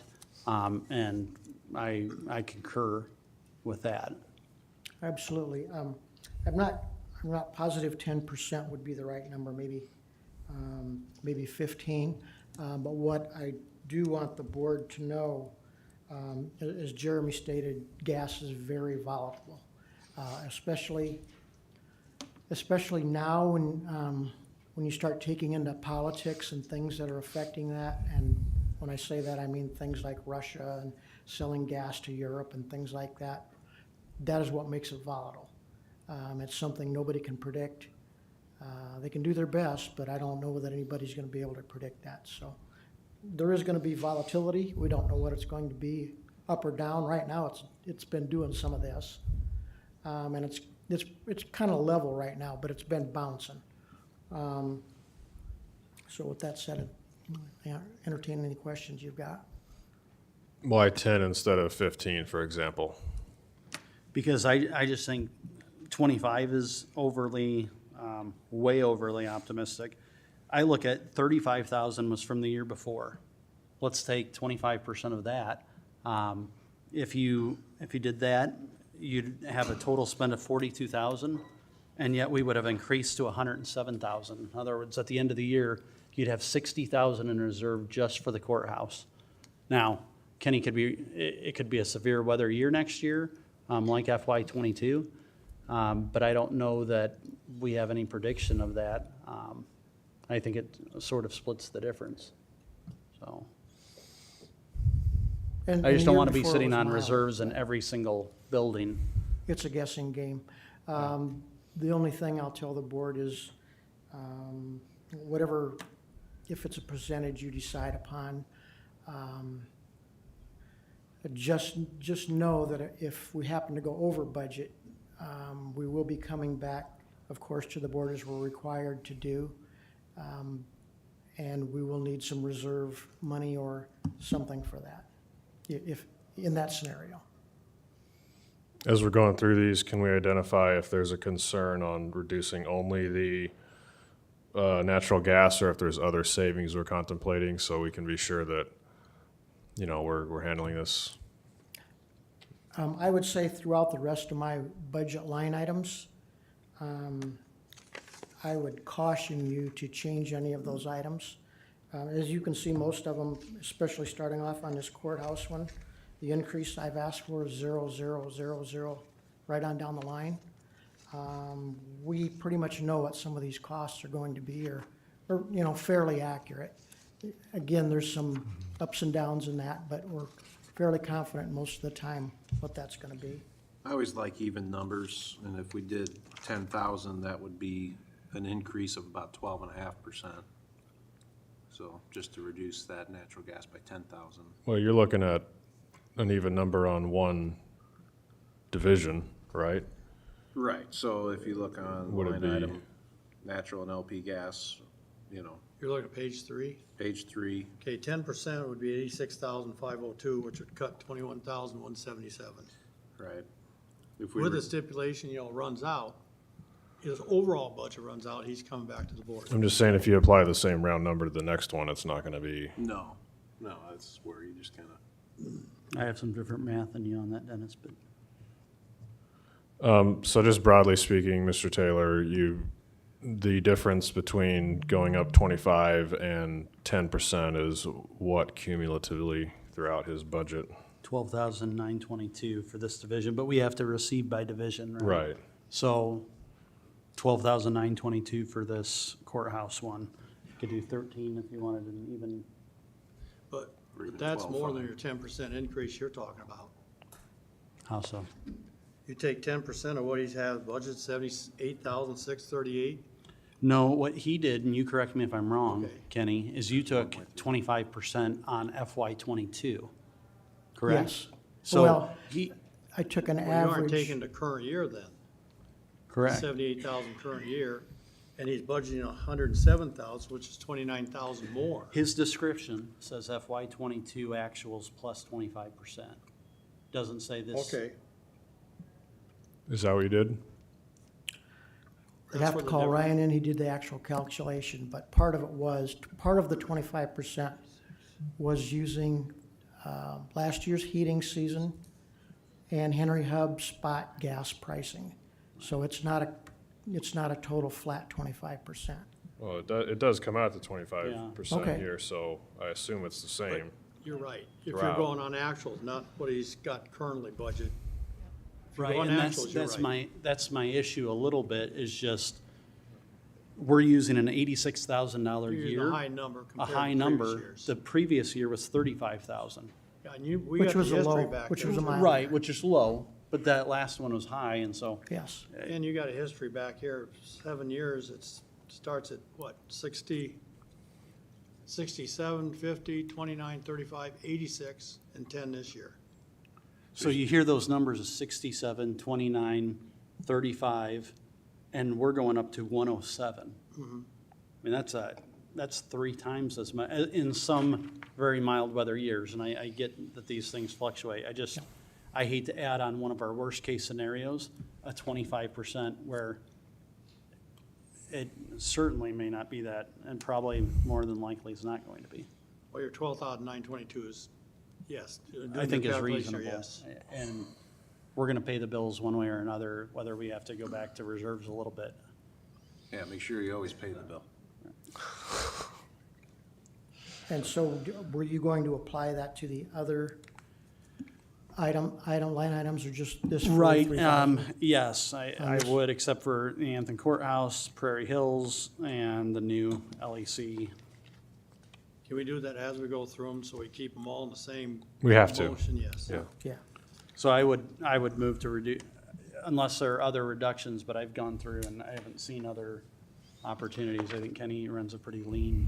There's one thing, Kenny can help me with this, that there's gonna be a proposal probably next week from WIC, and he did mention it before, where we can contract with a building located to relocate items. Storage, isn't it? Generator storage, I'm talking about the generator storage over across the street for 67,000 a year for 10 years. That's CIP. And it would eliminate some of his electric budget. I've heard anywhere from 20 to 30,000 in his courthouse electric, because that'll be moved over to the Pioneer Bank where it play flat fee at 67,000. But it saves our CIP about $800,000. But this can be brought up, so you may want to revisit, and Kenny can figure that out, what it would save in I electricity. can't figure that out.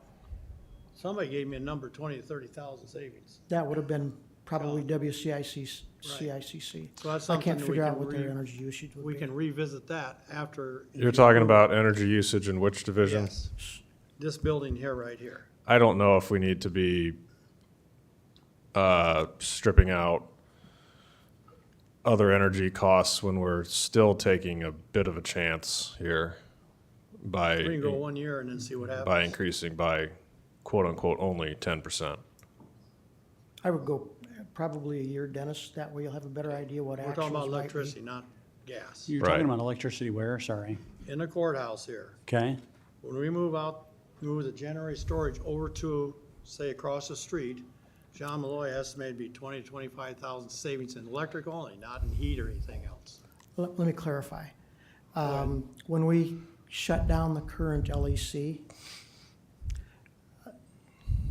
Across the currently across the street, currently the LEC feeds emergency power for WCICC in this building. When that building closes, that power emergency generation goes away. So we were looking at a CIP that would put a generator on this roof. and that uses, an emergency generator uses 20 to 30,000? No. Okay, So WCICC had a different idea. Perhaps we don't put a generator on top of this building, perhaps we move the equipment out and they lease server space. And that would be that would take care of their backup power needs. In other words, they'd move their servers to another, part of their servers to another location where there would be emergency power. And they are looking into doing that. Okay. I don't want to get down the proverbial rabbit hole, but I never heard of 20 to 30,000 on an emergency generator, but maybe that's the thing. I couldn't tell you, I don't have that number, don't know where it came from. So you have Came a from motion John. to receive less 13,000? Right. I'll second your motion. Okay. That's how much, 13? 13,000. Motion by Taylor, second by Raddick. Hearing no other discussion, all in favor say aye. Aye. Opposed say nay. Passes 4-0. LEC.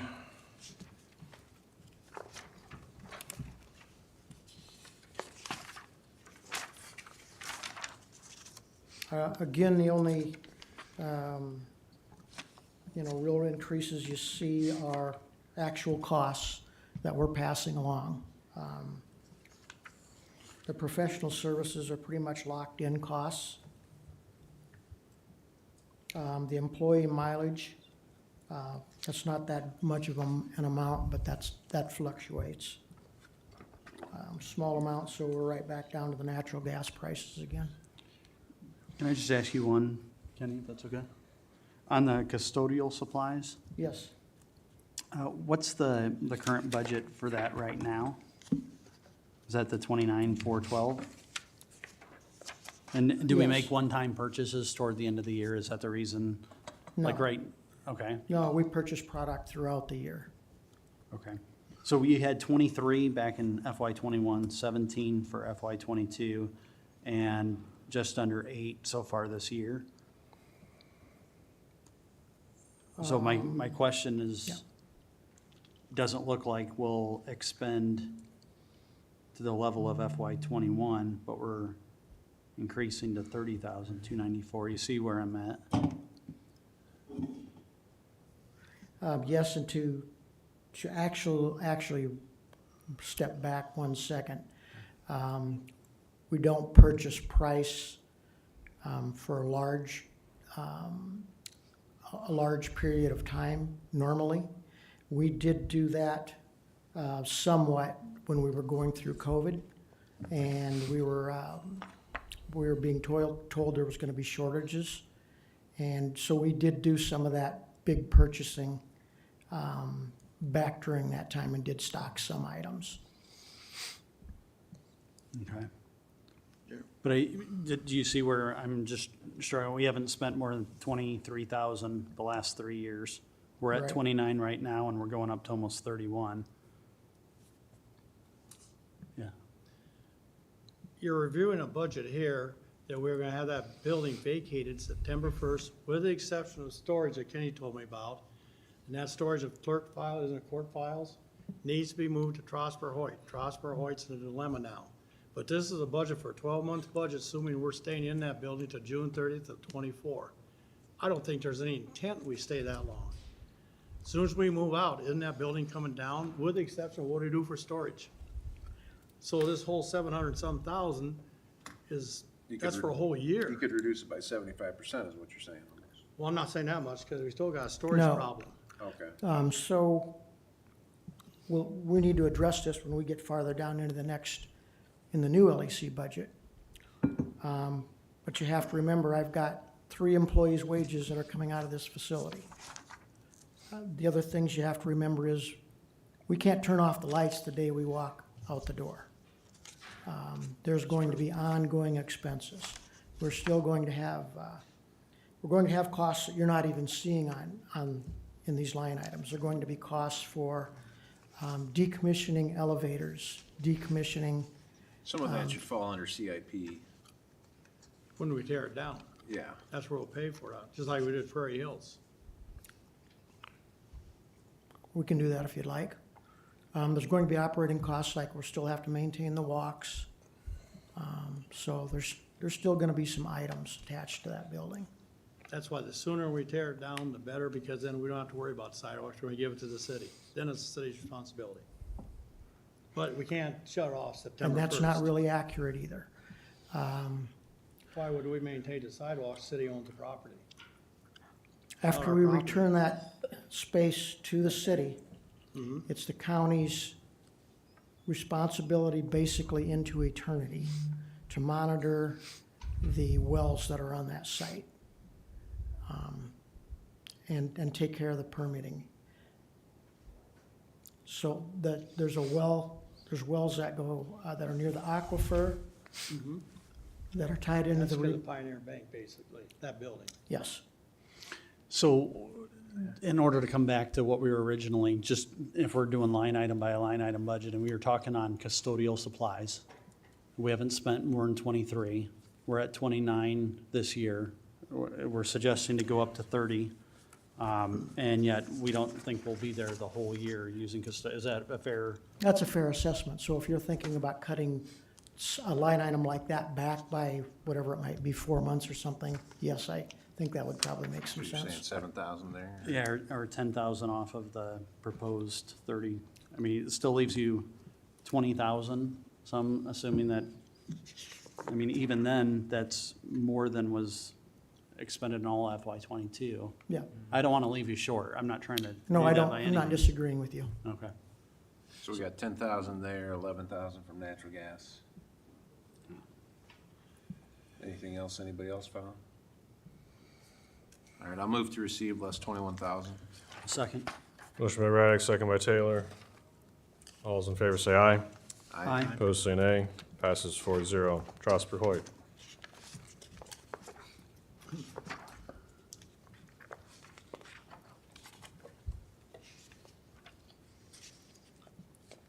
How'd your deal go yesterday? I was gonna try to go and then it moved to 3. They actually sent a report, this morning, and they were asking for a conference call, which we're going to have. I'm not sure exactly when that's going to be. It'll be before Tuesday, I can tell you that. So, and I know this is off subject, but in the past, I remember seeing a thing like an elastomeric, kind of like a rhinoliner type spray that they could spray on that kind of stuff because it's fireproof and it maintains. That's one of the things options they're outlining is, Something like you know, that. what we could do.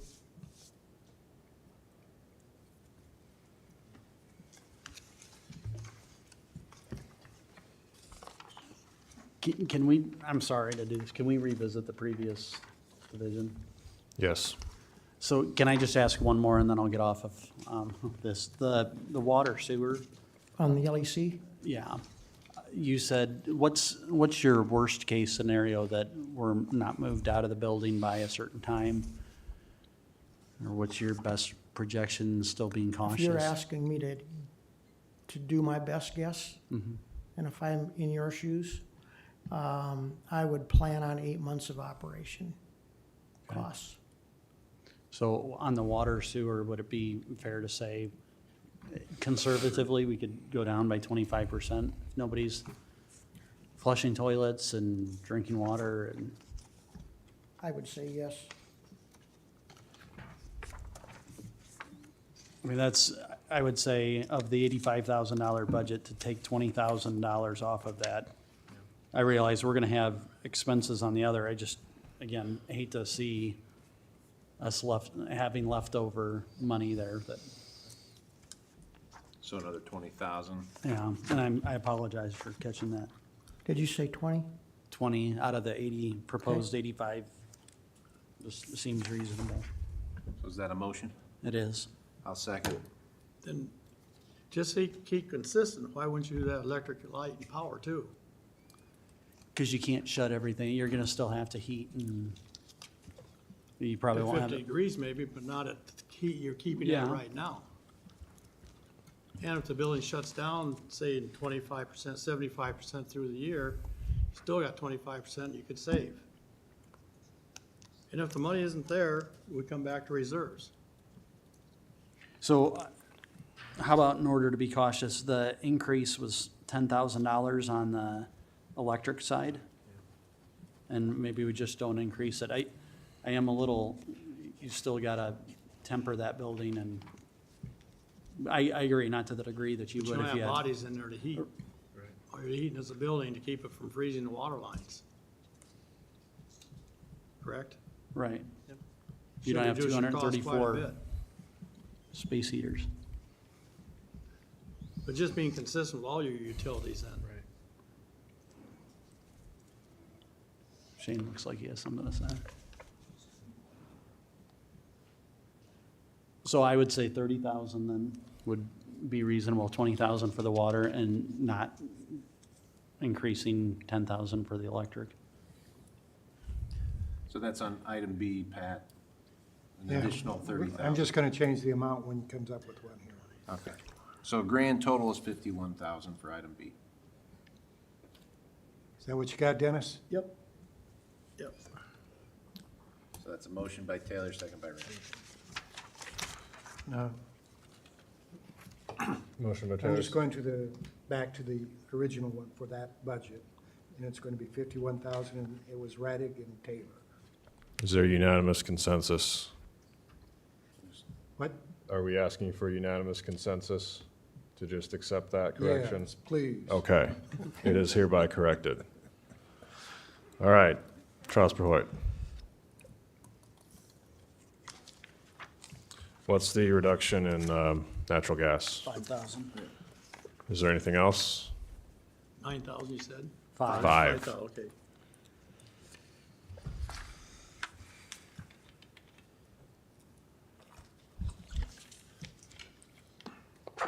Trosper-Hoyt's got problems. Let's not be Certainly too, does.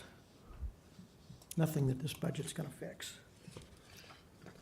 are we good? I'll move to receive less 5,000. Second motion by Radig. All in favor, say aye. Aye. Opposed, say nay. Passes 4-0. Prairie Hills. We got Anthony next. Anthem? Oh, sorry, Anthony Courthouse. I'll move to receive. Second motion by Radig. All those in favor say aye. Aye. Opposed, say nay. Passes 4-0. Prairie Hills Facility.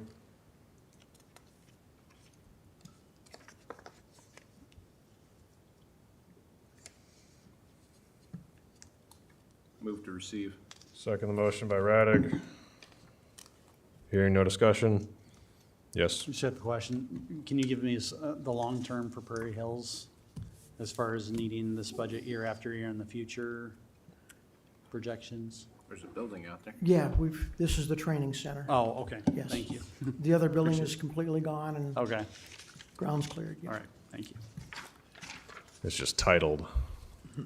It brought back memories. Yeah, we could say Should we training. just rename it Training Center in the future? Is there a cool name for it now? It's not named after anybody, is it? No, we just call it Woodbury County Training Center. We'll change the title. Thank you, Dennis. Yes. Is there a motion? I think I moved it. Yeah. Motion by Radig, second by Young. Receive. All in favor say aye. Aye. Opposed, say nay. Passes 4-0. District Health Building. District Health, I'll just move to receive. Second motion by Radig. Yes.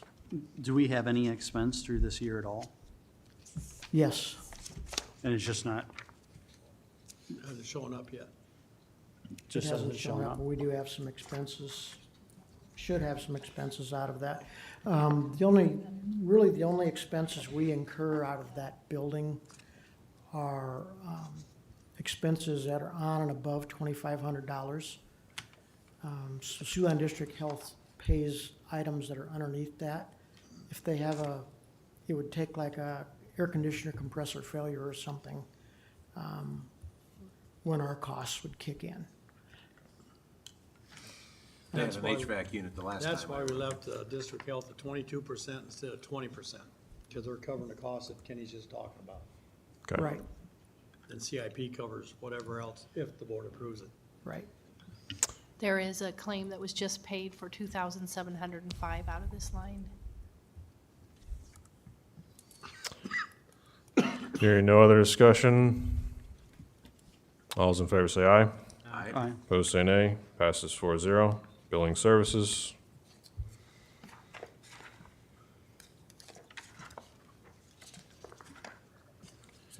Here we can, on the fourth quarter is $9,096. Not the fourth quarter, the 40 hours accrual we're taking back out is $9,096.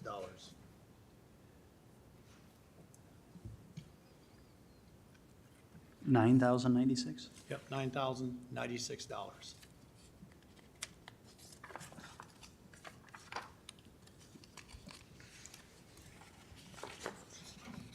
We do have the same gas issue if we,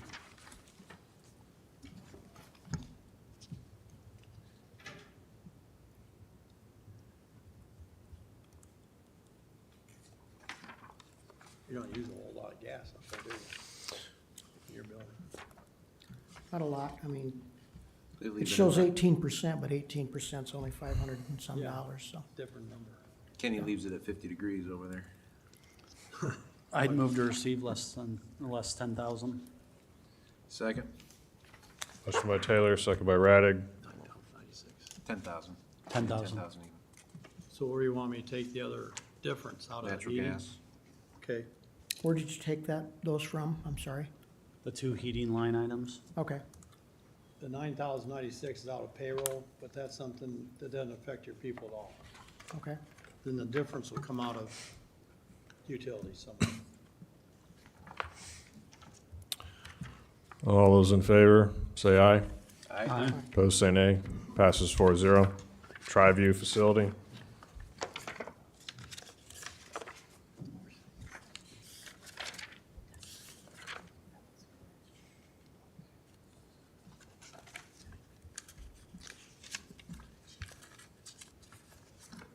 I'll move to receive. Second motion by Radig. No, Yes. That's all electric out there? There's no Yes. gas? Okay. If it's all right, can I back up to the courthouse building budget? He has a new vehicle budgeted in that. We're probably gonna move that possibly, to ARP funds. I got a list for ARP funds of equipment that we can move over, cause it's gonna benefit the move and also out of the new LEC facility. That's under building services, Dennis, No, right? that's under yours, yes. Under building services. Yes. So leave it in there, but it could be substituted with ARP money, which will help us. Can we get a catch-all at some point of Yep. every eligible use for I got ARPA? one made up to 6,000 line items that can be used out of ARPA. There's others we can use out of gaming, things like that. That'll be on a future week. Yes, absolutely. So as far as Tri-View, I have the motion, I don't know. I'll second. Motion by Radig. All those in favor, say aye. Aye. Opposed, say nay. Passes 4-0. New LEC Justice Center.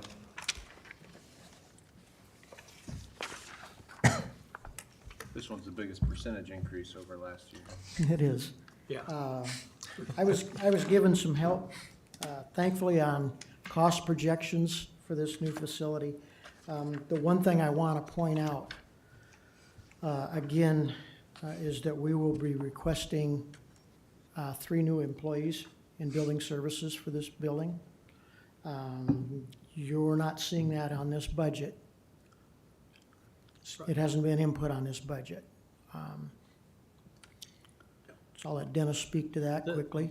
this budget does not include any wages, because eventually the LEC people, their budget there will be slid over to this budget here, plus the 3 improvement requests for 3 new employees. Because that building is at least 2.5, 3 times bigger than the building we're maintaining now. And how many individuals or FTEs do you have helping maintain that now?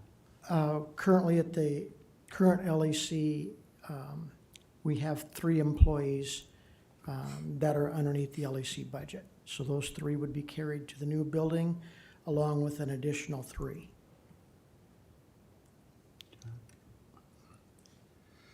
Out of curiosity, are they like 3 people, 8-hour shifts, so you have 24-hour coverage, or how's it work? They are not. Okay, I just was curious. That is something that I and the board would probably have to discuss when their AFSCME contract comes up. Or I could speak to HR if we wanted to do something differently and set up a different way of doing things. We have done that before. We did have 1 employee in maintenance that we did have scheduled on evenings, on an evening shift prior. We've never scheduled anyone overnight for a total overnight. That's not less something issues. we wouldn't consider if need be. And the sheriff, I think, does budget one person that maintains inside the jail, right?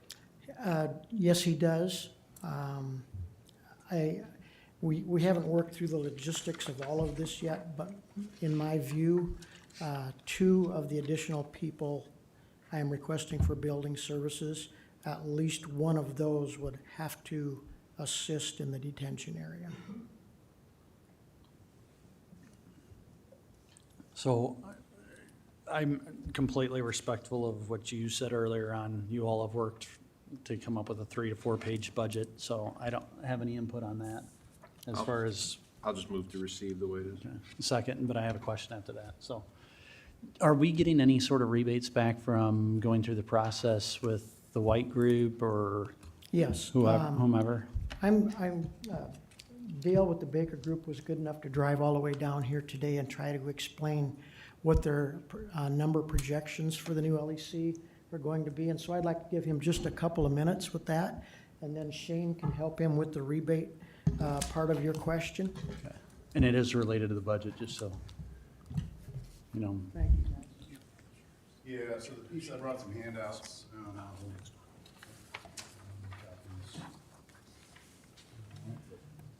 This is really focused on the utilities. And by when I say utilities, what I mean is electricity, natural gas, and water. And so with the other buildings, obviously you've got last year's performance. How much did you spend last year? What do you think? Was it a cold year? Was it a warm year? So you have history with that building. When you have a new building, obviously, you don't have that history. This is the biggest increase since last year, because last year there was nothing there. So the scientific side of coming up with the best guess on what you're gonna spend on utilities really starts with, there's a couple different ways to go at it. One approach, when you're doing really broad brush, it's based on dollars per square foot. And then as you get deeper into the weeds of the design and the layout and all those other things, you start looking at kind of another several step process. It's a little bit more detailed, obviously, than just dollars per square foot. The stapled together pages that I gave you there, if anybody's heard of an Energy Star program, it's on appliances and windows and all that kind of stuff. It's by the EPA, so there's also Energy Star ratings for buildings. So the EPA does a survey of energy consumption for different types of buildings. So this technical reference that I gave you a copy of is one of the resources that I use when I'm doing energy projections for a new building. And it's a table of all different types of buildings. So the first step in that process when you're coming up with how much am I gonna spend on utilities on this new building is, step number 1 is, what is the use of the building? What's the primary use of the building? So you guys have several different functions going on in this building. And so I've highlighted in that table, I've highlighted the different uses that you have. And then as Mark's cliche is the sausage, how the sausage is made. Is that how that goes? I've got another spreadsheet that I take that information and put that into the calculation of energy density. Really is the kind of the tagline there. The energy density comes from that portfolio manager, the tables in there for the different functions in the building. So that's energy density per square foot times the number of square foot for that function. That gives you energy consumption. And then depending on what you assume for your cost for that energy, that ultimately drives your cost for that utility.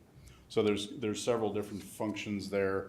I've identified, and you may call them different functions and different purposes in the building, but basically, the jail, the sheriff's area, county attorney, state courts, and some support functions. Sheriff's office. Sheriff's office, thank you. Sheriff's office, thank you, Shane. I get in trouble for this all the time. So. Thanks for keeping me out of trouble. So the 11 by 17 goes into a little bit more detail on the cost per square foot approach. And the next 8.5 by 11 is using EPA energy, and it uses the energy density. And ultimately, So when you're doing these projections, you come up with a couple different data points, and both of these data points landed pretty close together. And so the total for, if you go to that summary sheet, which looks like this, the total for electricity, around $330,000. Total for natural gas, somewhere around a little more than $100,000, and the total for domestic water, somewhere around $50,000. And those, and then underneath each one of those, I've got a total, and kind of an aggregate dollars per square foot for the whole facility, just as kind of a check against some other rules of thumb that I use for those different uses. And you roll all that stuff together, that number comes up to $482,000, which is just shy of $4 a square foot, which stacks up to what I typically see for those, for a total for a whole building for all the utilities.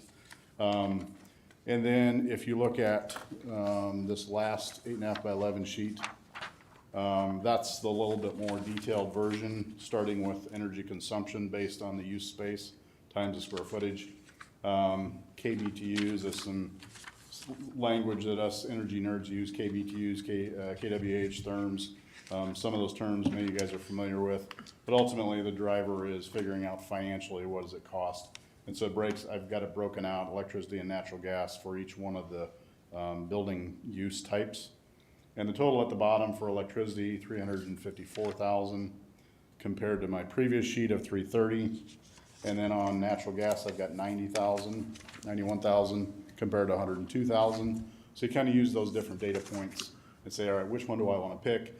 How much contingency is built into those? Is this based on a good year, a warm year, a cold year? This is kind of straight down the middle, an average year. So if somebody's got some projections on, hey, we think this coming year is going to be a little bit warmer, a little bit colder than typical, you can adjust that up and down, but really with no baseline of the history of the building to go off of what we did last year, how much are we going to adjust it? This is kind of a scientific approach to say, hey, how much do we think this building is going to use in this climate with certain assumptions for the cost for energy? So I'll be quiet for a while. If you guys have any questions, I'd be more than happy to answer. Shane jokingly told me this is going to be a 4-hour session if I want to go over everything, but I'll keep it short and we'll get out at 3 hours if we're all in good behavior. So, thank you very much. In terms of the question related to rebate potential, the white group, whatever package or, okay, This was all just based on energy usage, that's me, I've been quiet. okay. Yeah, so this is the utility side, and again, Shane's got some answers on the white group side of things and rebates. He's much more familiar with that for this project than I am. But that's the backdrop on how we came up with the utility numbers that we project for this building. And then the wild card is, this is a 12-month window. How quickly is the building going to be occupied and up to full speed? That's the variable. Talking about the LEC a little bit ago, I would caution you guys about when you shut a building down, depending on what your long-term plan is for that, be really cautious about just kind of shutting it down. Because if you take the set point down to 50 degrees, pipes that never froze in the past will freeze because the set point is 50 wherever the thermostat is. If the building's envelope isn't really tight, it's used to being 70 degrees in that space. And hey, maybe it's always been 40 degrees in this corner and you never knew it was 40 degrees. Now the building set point is 50. So now 40 becomes 20 and now all of a sudden you have frozen pipes where you never had them before. So just think of those things related to the LEC building that you're moving out of. And if its long-term purpose is to be demoed, I would get after that sooner than later. If there's potentially another user for it, I'd be really cautious about just lowering the set point. We're involved right now, no joke, at a hospital in another town. There's a couple of stories of frozen heating water lines because they took the set point and just lowered it to 50 and kind of walked away.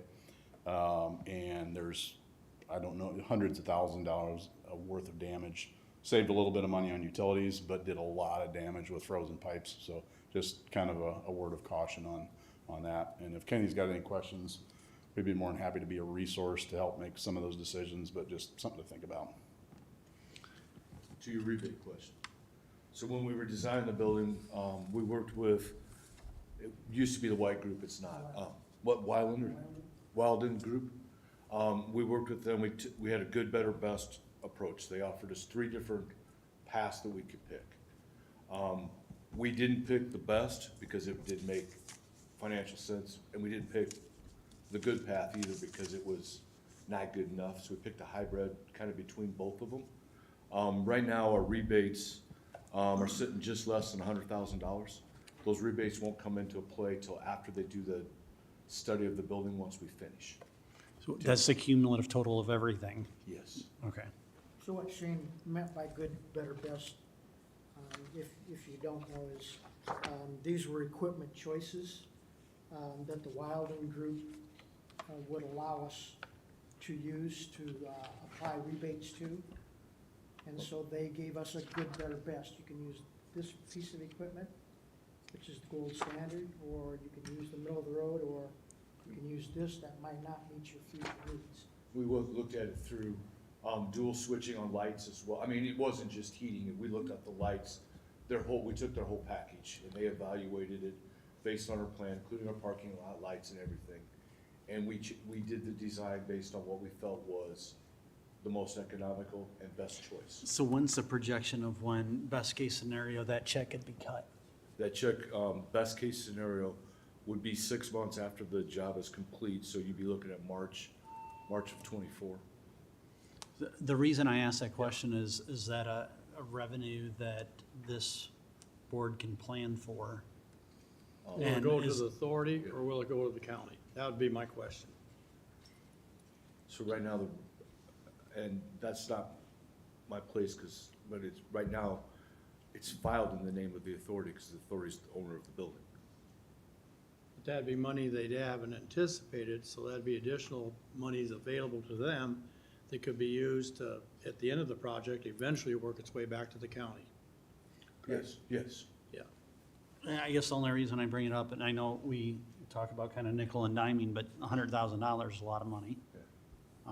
And if it's $100,000 less that the county contributes because there's that anticipation of revenue, then that should be something that we don't ask taxpayers for, Sure. essentially. Yeah. That could probably be discussed when we do the amendment to the lease. Yeah. Bring that But, up at yeah. that point in time. I said 100,000, it's 94, just so you understand. And you know they're gonna look at it, if we achieve above that standard, they give us a little bit more back. When you get filed for the rebates, it just depends on how you do at the overall, on their overall scoring when they come back for their inspections. And my last question, the $41,850 that the state courts, do we get any reimbursement for utilities from the courts, Dennis? Nothing I'm aware of. Okay. Otherwise, we would have put a meter on their stuff, right? Put an extra meter in? Yeah, so bill them directly. You get no reimbursement, you're just responsible for providing Okay, that stuff. thank you. Thank you, guys. And one other thing, to caution a couple of things that were said here, remember I was falling out of my chair a couple of times. Right now, the completion date, September 1st, is when the new building will be done, that's what we have contractually. But it's gonna take at least 30 days to move everybody out at best, and that's me not working with the sheriff's office to decide what he needs for training of his people. I'm just talking physically to move computers, get the IT, get the system set up, not what the sheriff needs for training for his people to be ready. But we have one, kind of elephant in the room I should make sure everybody's well aware of. Right now, the building may be ready to go, but the state, has to get the VoIP system up and running. They currently have old analog lines, but they're changing to VoIP. The building was designed to have this already done. They're behind right now, and they're in Potawatomi County. They hope to be done with that and be ready to go. But the backup plan, if they're not ready to go, the judges and the courts, for everybody's knowledge, can't move out there if they don't have phones, because that stuff won't work. So just FYI, it's an unknown that we have no idea about, but that means they would be staying at the So who do we old- gotta call at the state to make sure they get this done? Her name's Valentina, and I promise, there's been a number of people that are very, we've had meetings every couple weeks with them, so They're well aware of that. I'm just keeping you in the loop of Plan B is they don't move until the phones get up and done. Okay, thank you. Thank you. Is there a motion? Yeah, I already moved it. You did. I had moved it earlier. Oh, yes. Yeah, and Nung seconded it. and- Yep. Hearing no other discussion, all in favor say aye. Aye. Opposed say nay. Passes 4-0. Thank Keith? you. To answer your earlier question, that meeting has now been scheduled for Trosper Hoyt. And if anyone would like to attend the conference call, it'll be tomorrow at 2 o'clock. Oh. Thank you. Sheriff.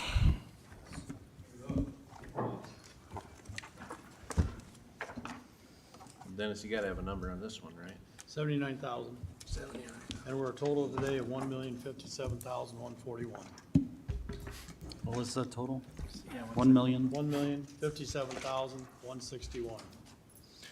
First item, uniform patrol. Welcome, Sheriff.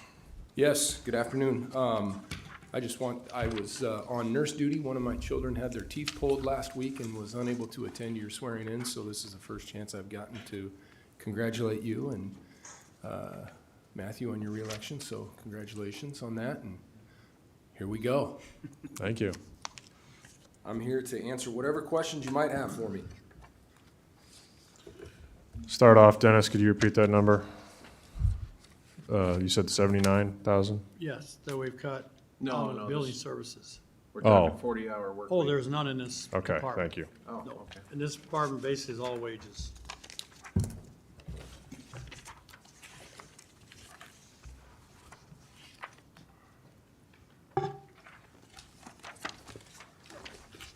I don't think you get that.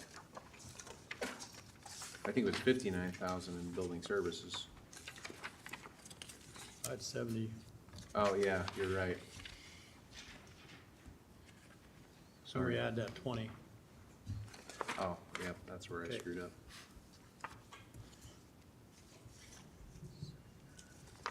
Again, when you get to payroll, has his authorized positions that the board has approved. There may be shifting of salaries between department to department, getting them in the right department, so you may see fluctuations.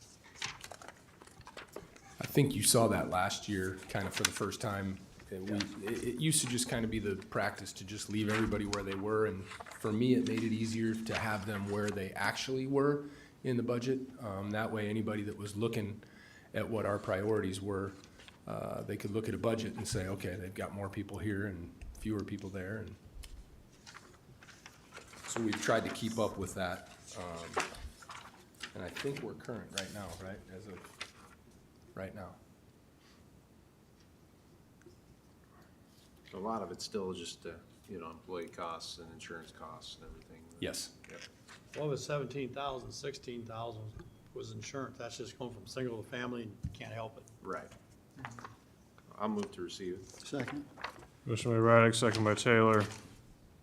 All those in favor say aye. Aye. Opposed say nay. Passes 4-0.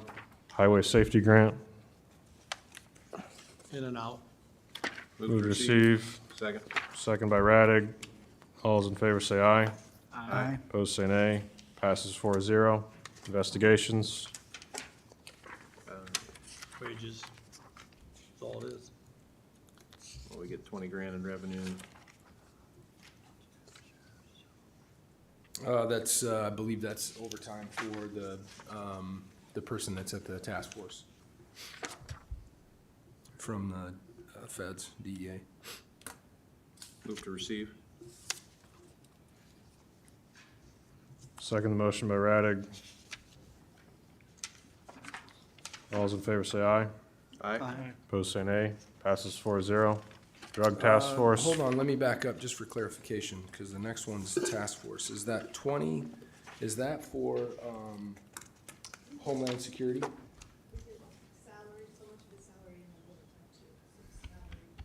Okay, but that's, I'm assuming, in the next drug task force line item. If we go back to the investigations where it says total revenue of 20,000, is that the Homeland Security money that we have access to if they use it, or is that also the? The task force, okay. I just want to make sure that we got it right and you understand. Move to receive. So I'm sorry, which one are we on now? We're on 7D. And that's an in and out, non-tax? Yep. Motion by Raddick, second by Young. Any discussion? All in favor, say aye. Aye. Opposed, say nay. Passes 4-0. Correctional facility. This one here, the accrual 40 hours, we're taking 11,738 off.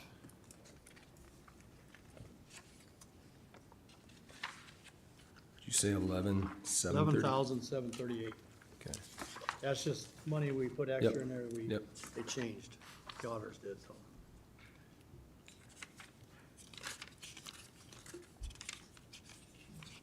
So the overtime is a little higher than if you just take it times 2. Is this because we're getting this is correctional, so this is probably having more. We've had a fair amount of turnover, not so much with people that are employed long-term with us. It's folks that think it's gonna be one thing, they get in, they're here for a few months, they realize that it's not quite exactly what they thought it was gonna be.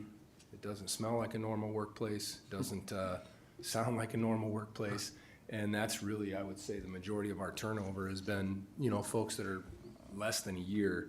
And then when we have that turnover, there's about, 6 or 8 week gap by the time we have to post a new position, do interviews and all that. So then during that time, there's a fair amount of overtime. Part of why we wanted to, when we brought those clerk positions, those warrant clerk positions, and make them correctional officers again, is to try and offset some of that overtime if we can. And then, obviously, we're kind of shooting in the dark on the new facility with the staff that we have, depending on how many federal inmates or other inmates we get in, will determine on, how many we're gonna actually need to staff it. And if we're heavy, based on the number of inmates, it may actually cut on overtime costs and, hopefully be a wash, So or then- nearly a wash. The biggest increase, or one of the biggest increases, is probably the fact that we did the bump in the middle of the year. That was using ARPA 388. funds. It ARPA, does, yeah. 388,000 there. But we also have, food was another one for you as well as it was for Ryan. Yes, Is that just kind of increasing for the bigger capacity plus the higher cost of the food? yeah, obviously costs are going up everywhere. Once we get to a certain level, though, the cost per inmate actually starts to drop. Right. But we're doubling the potential population, so the cost is going up. So is that also the anticipation on the health service assistance side of it? Well, I actually, I Or have is that a some, contractual thing with? it is a contractual thing. Do we want to skip that far ahead? Well, that's on 13, which is Yep. this budget, so yeah. Okay, so the ACH, as you can see, they came in with a $2.8 million cost for health services. I had reviewed it, looked at it, asked Captain Harlow to contact whoever high up with ACH and get a meeting with them. Unfortunately, we weren't able to have a face-to-face. The person drove from Wisconsin, I think, to meet us on a particular day. We followed it up with a Zoom meeting on December 20th. I just got the email this morning. I was on an airplane this morning, flying back. And the good news is, after our discussion and our negotiation, and this negotiation isn't over, but they lowered the cost $400,000. So the new current rate for our ACH, after some honest, brutal discussions with them, is now $2,399,999. And I'm not done looking at it. I think we can actually lower that a little more. I hate to say it, at that point, you can almost just have district health move over there. Yeah, I'm just saying. Yeah. Again, it's just it's, I mean, I understand their predicament. It's a hard, they've increased the pay to the nursing staff, but I still think they're asking for too many, or their proposal is too many nursing hours in a week. So I'm gonna ask them to go back to the drawing board, and sharpen the pencil a little more. But, when I got the email this morning, I was pretty excited on the flight to be able to come and tell you guys this afternoon that we were able to negotiate out $400,000 from our original budget. So I know you guys were, I was watching some of the videos while I was out of town, and you're kind of checking off $1,000 chunks here and here. there, and 400,000 chunk is one that I'm pretty excited about. Is that based on the projection of Inmates. 80, 90, 100% capacity at the new Yep, I think LAC? it's, their average daily population rate is 420. So we're not near max capacity, but with the negotiations, the other negotiations that we have simultaneously going on with the feds, I don't think we're probably gonna be at max capacity during this first fiscal year. And if we don't get inmates in until maybe October, mid-October, if we take the keys in September, Shane's correct, we're gonna need some time to train people, get people in, get them trained. We won't have a full year of revenue, this fiscal year. So next year, what I'm hoping, and from discussions with Dennis and Matthew, was to give you a conservative estimate on revenue. And I think it is a fairly conservative estimate on the revenue. I think, if things go the way they look like they're gonna go, we should be able to meet that. And I think that revenue could be significantly more as that relationship continues to build in that next fiscal year. And are there other places that they could be nervous about us going in terms of medical for that large? Oh, the medical? I suppose we could, at some point, the chief and I talked about, if the discussions on December 20th didn't go well, we were gonna start shopping around. Because to me, the number was ridiculous. And that was part of the discussion I had with him. I said, this board is a very fiscally conservative board. I'm a fiscally conservative sheriff. I am not going to burn any of my credibility with this board. They have given me what I've asked for over the last couple of years, but I haven't come in and asked for outrageous things. And what you're asking me to ask them is outrageous. And I just told them flat out I wasn't gonna bring that 2.8 to you. So was it two options we had when we chose ACH? Yeah, 2.8 and 2.9. No, was it two options we had when we chose to bring in ACH, if I remember correctly? Oh, that would have been prior to me. Oh, We have Mercy Medical, right? I think so. Bowed out. okay. But I thought we had two quotes and we chose ACH, so, okay. And when they cut it down 400,000, that was, Basically they didn't nursing. substantially change the services. No, it's just cutting down the number of Okay. nurses. Okay, and you just got it today, but you'll look at it again and Yeah, see. I think the 2.4 is it's not gonna be higher than that. That's a quote Yeah. that they gave us. If anything, I think it could go down, we'll see how hard I can squeeze them, but I think we can get it down maybe another 100,000. Good. Do they cover the infirmary you're gonna have that's much bigger than the one over here? Yes. They cover that. And the other thing that we're getting with this is we're doubling our mental health. So currently we have 30 hours of mental health in the jail, which is a full-time position. For them, they consider their 30-hour people full-time. And we're going to 60 hours. We're doubling the population.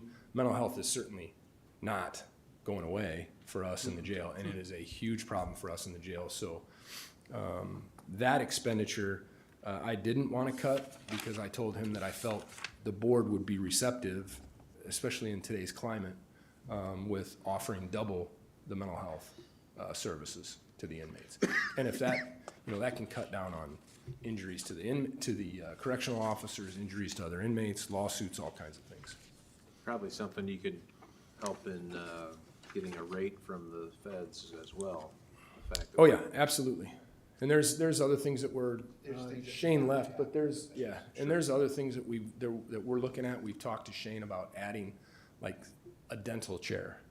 so that if we have inmates, apparently one of their big problems is once somebody gets under the control of the feds, they want their teeth done, right? So lo and behold, someone who hasn't really cared for their teeth for their whole life, they're in federal custody, they want their teeth done. So we're looking at seeing if there's a way we can get a dental chair so that we don't have to risk transporting them to a dentist.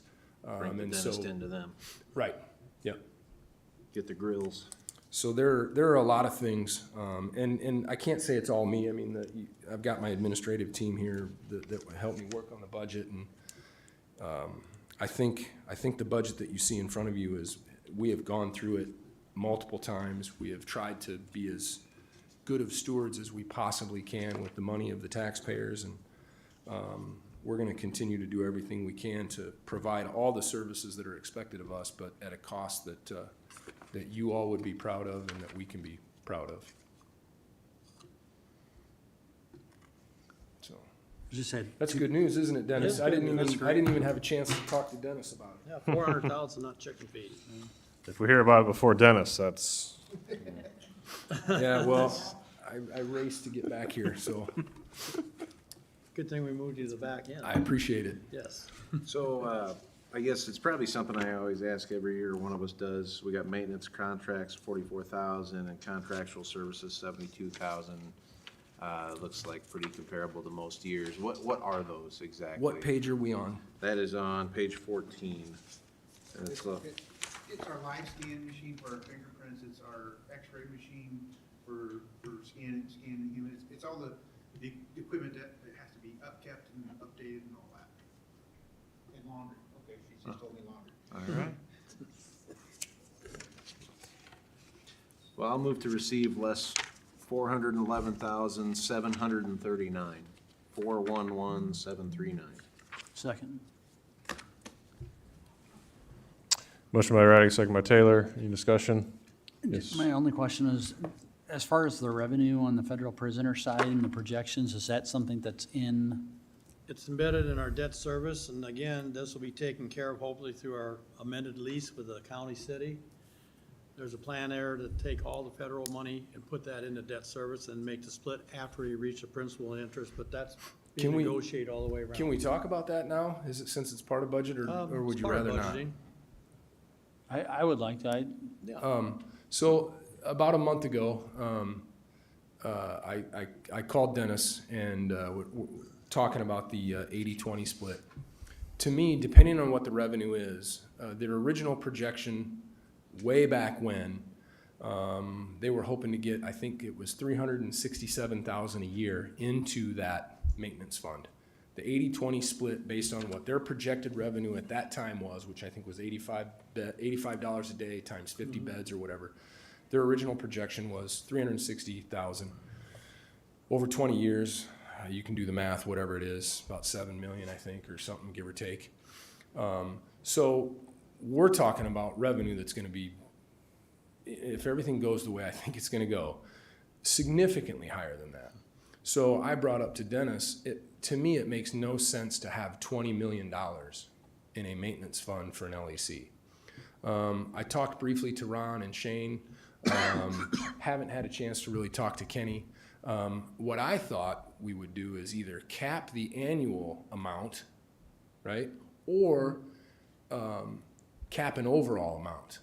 Once that maintenance fund gets to, say, $5 million, let's just say, for round numbers, then 100% of the revenue goes to the county. If any of that 5 million has to be used, then the 80-20 split kicks back in until it reaches that cap. And whatever that number is, Kenny's, I'm just making up numbers just for round numbers, but in my mind, if that number can be lower, if you know that if you dip into it, you're gonna put it right back in as quickly as you can. So, and then the other question was, what happens to that money when the LEC authority is dissolved? Where does 5, 6, 7, 8, 9 million, 10, where does that go? That will slide over to the county, and we'll keep a maintenance fund and keep doing like it's being done with authority, so we never end up in a problem like we got now. when is the authority sunset? When the what? When does the authority sunset? 20 years. 20 years. Okay. Once it's paid off, it comes to the county Gotcha. as it stands now. Okay. And then the 800,000, we've been paying this additional rental over $400,000 a year out of debt service. We're gonna work on that to get that taken away, do it one more year, then take it away, and that'll be part of the overall maintenance. We'll move the $1.2 million over to this maintenance fund. So they got a kickstart on it. Instead of just starting with 300,000 or 400,000, they have a kickstart on it for 24, 25. We eliminate the 400,000 we're levying in debt service, and it's an 80-20 split to whatever the cap is. Personally, it's a win-win for the county. For me, my thought, just from a taxpayer standpoint, is I don't want to be putting, people that might be my parents' age or more, putting tax money in for all 20 years. They're never going to see the benefits of having revenue, right? So if we cap it, and then as we need to replenish it, well, then folks that are still active taxpayers are reaping those benefits. To me, that just seemed to make more sense. And if that revenue is as high as it potentially could be, it's not going to take very long to get $5 or $6 million in there. And then the other question is, and maybe this is for other discussions, but what would we expect to go wrong in the first 5 or 6 years?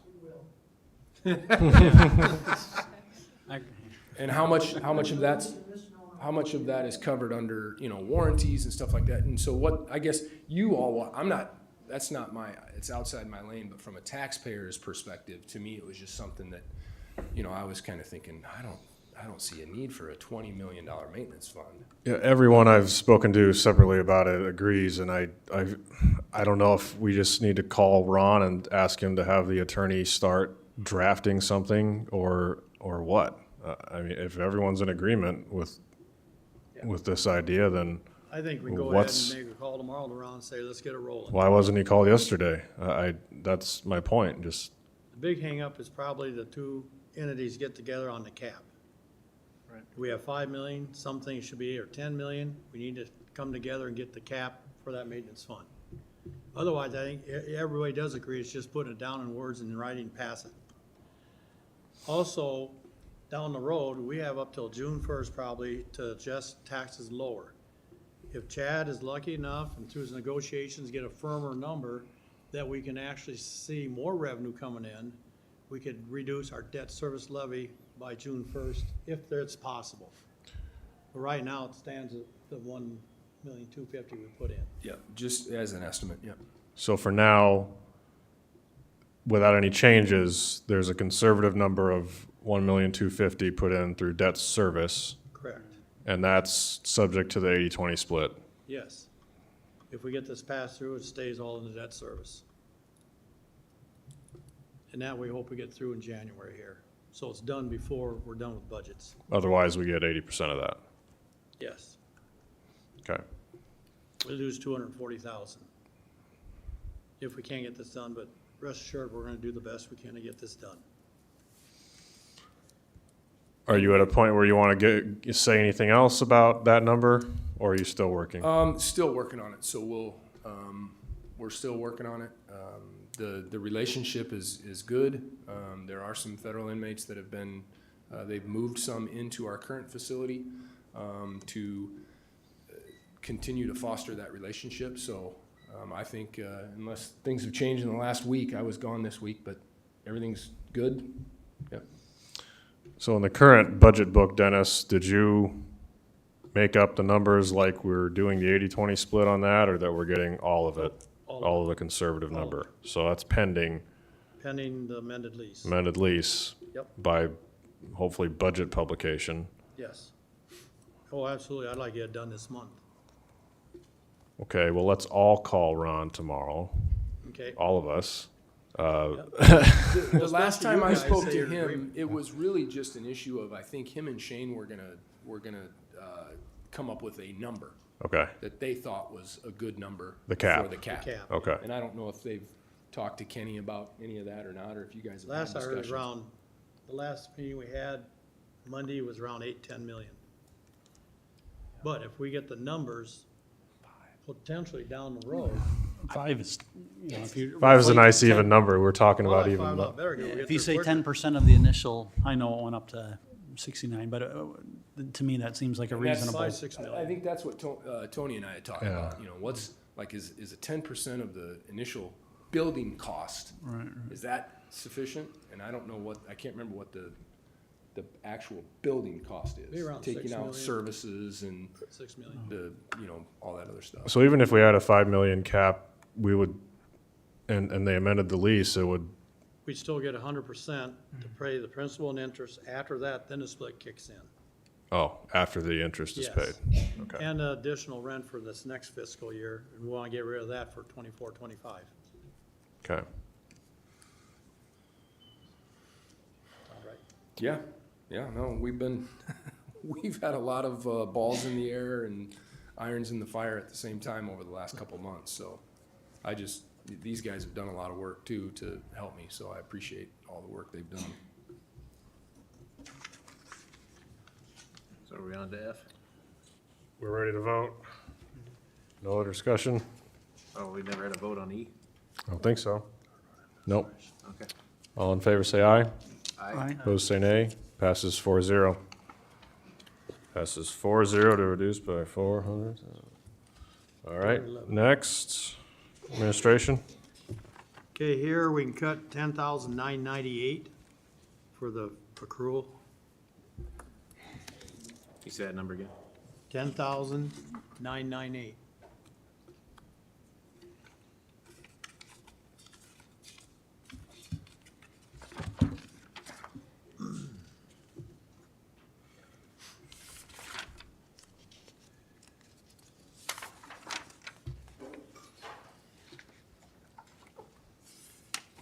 The only thing in this that I, you know, is dependent on what the comp board does and then what you all do with the, you know, whatever the comp board brings forward.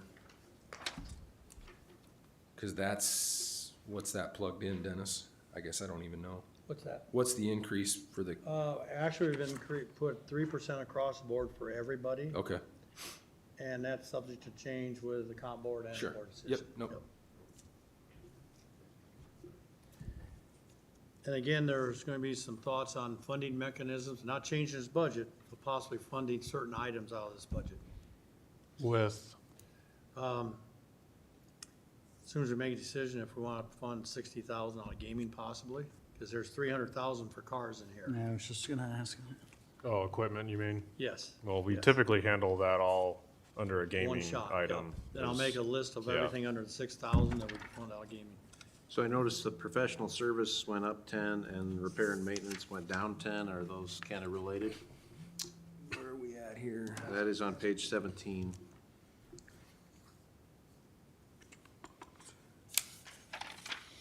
Professional services up 10. Yeah, so yes, we swapped the money and put the professional services in that line item so that if we need to consult with attorneys or whatever, I know, you know, a year ago there was some issue about, did we get it approved with HR or not? So we've got a line item in here now. The county attorney apparently, well, the former county attorney had told me they have a line item for professional services, so just taken from that, then that way there isn't an issue in the future. Dennis, did you say that the ARPA funding was related to vehicles and other departments, or there's a potential The only for? one we did with ARPA funding was the correctional officers. That's around 388,000, but that's embedded into total works now. But is there a potential of anything here or not necessarily? No. No, on wages, to use in These wages aren't, now I'm not have- talking about wages, I'm talking about the 6 vehicles that are. Well, that listed I on- gotta look through, possibly vehicles, maybe. If not, we got another funding source for that. Can you please and thank you ask that question? Yes. I mean, even if it's 1 or a percentage or Right. however, I don't know all the Yep. rules, but. Yep. Thank you. So I noticed, you know, arms and ammo obviously goes up per year pretty much, but wearing and safety apparel, we also jumped that up 14%. We're putting vests and stuff on more people now. The people that are doing our, the mental health committals, they all wear outer carrier vests and stuff now, whereas years ago they didn't. So those will need to, now with more people wearing vests, they're gonna need, they swap them out, what is it, 3 years, 5 years? 5. Yeah, and that's right, and the new deputy, we'll be outfitting the new deputy as well. Thank you.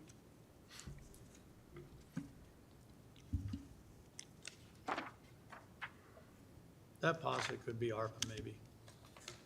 Can you keep that on the Yep, good, I got a note good on it idea right Terry now list? For it, yep.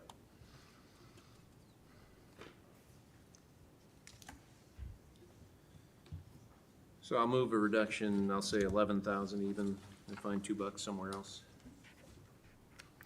We'll adjust to 10 to 11. That includes the, what is Well, that? it'd say it was 10,998. We'll find the $2. Yeah, you'll find $2 somewhere I'll for me. just plug it into the weights. You've been cut by $2. It's an Doing even something number. right, if that's all he's threading. If that's all we're off, after all this, we're doing good. That's We'll definitely like find the $2. a bag of chips. That's right. Wow. It's a sacrifice. Second. Motion by Radig, second by Taylor, to reduce by the accrual issue plus an extra $2. All those in favor say aye. Aye. Opposed say nay. Passes 4-0. Crime prevention.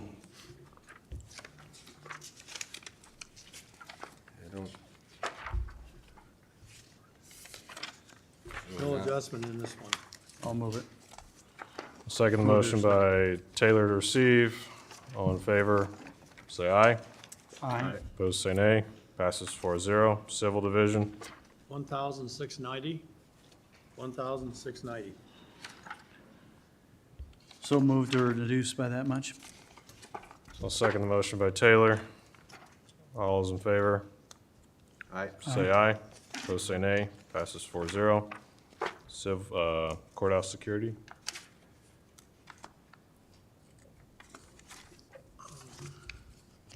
I do want to say thank you to everyone on this one. We've had several years that this has been off balance, and we worked together, and we finally got our courthouse security part-time staff in our system to match, so we could budget properly this time. And here's Couple 2,077. meetings and phone calls.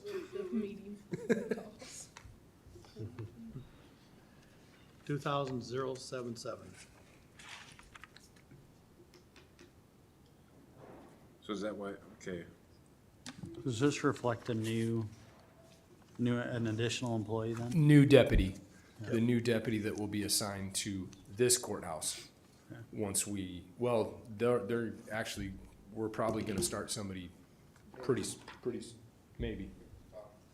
Okay, I just got back in town, so maybe we're gonna start somebody really soon. At some point, it will be very soon. Yeah, well, I mean, for sure by September. Whenever we're gone from across the street, there will be a sworn deputy assigned to the courthouse.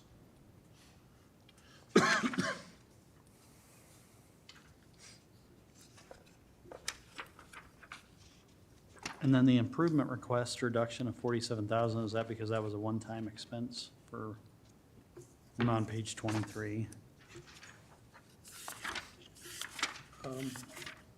Yes. Or is that just a shift Yes, from? that's a shift from there up to where it's 57,000. Okay, Yep, that's all been approved. okay, thank you. I'd move to receive. Second the motion by Taylor. Any discussion? I'm gonna vote no just because I voted no for that position at that time, but that's it. Say that again. Said I'm gonna vote no because I voted no to that position at the time, so. Any other discussion? All those in favor say aye. Aye. Opposed say nay. Nay. Passes 3-1. Radig opposed. Courtroom security and transport. $2,077 there also.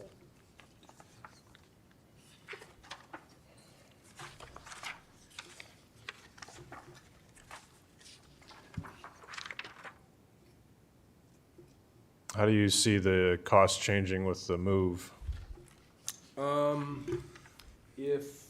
If the courts are not able to move in right away, there will be some additional transport time back and forth. Whether or not it will actually increase cost-wise, I'm not sure, because they work Monday through Friday during the day, so, and if we're heavy on correctional officers, we can obviously use them in a pinch if need be, if there's extra. We can also bring deputies in to do transports if necessary, but I mean, it's certainly gonna add some time, some fuel expense that, we don't have now with, going. No, just, If we have. oh, yeah, if, They'll pay for that. yeah,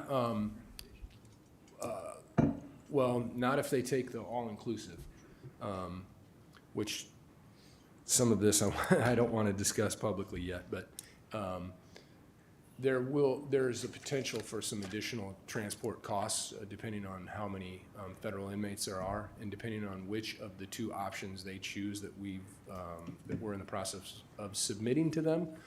There's a possibility that we get an all-inclusive bed rate at $1 amount, or a bed rate plus transportation, mileage, guard duty, and so on and so forth. The advantage to the all-inclusive is it's simple bookwork. Doesn't require a clerk to figure out mileage and figure out guard hours and all that stuff. You just have, you had 75 inmates in there at X dollars for this number of nights. That's the billing amount at the end of the month.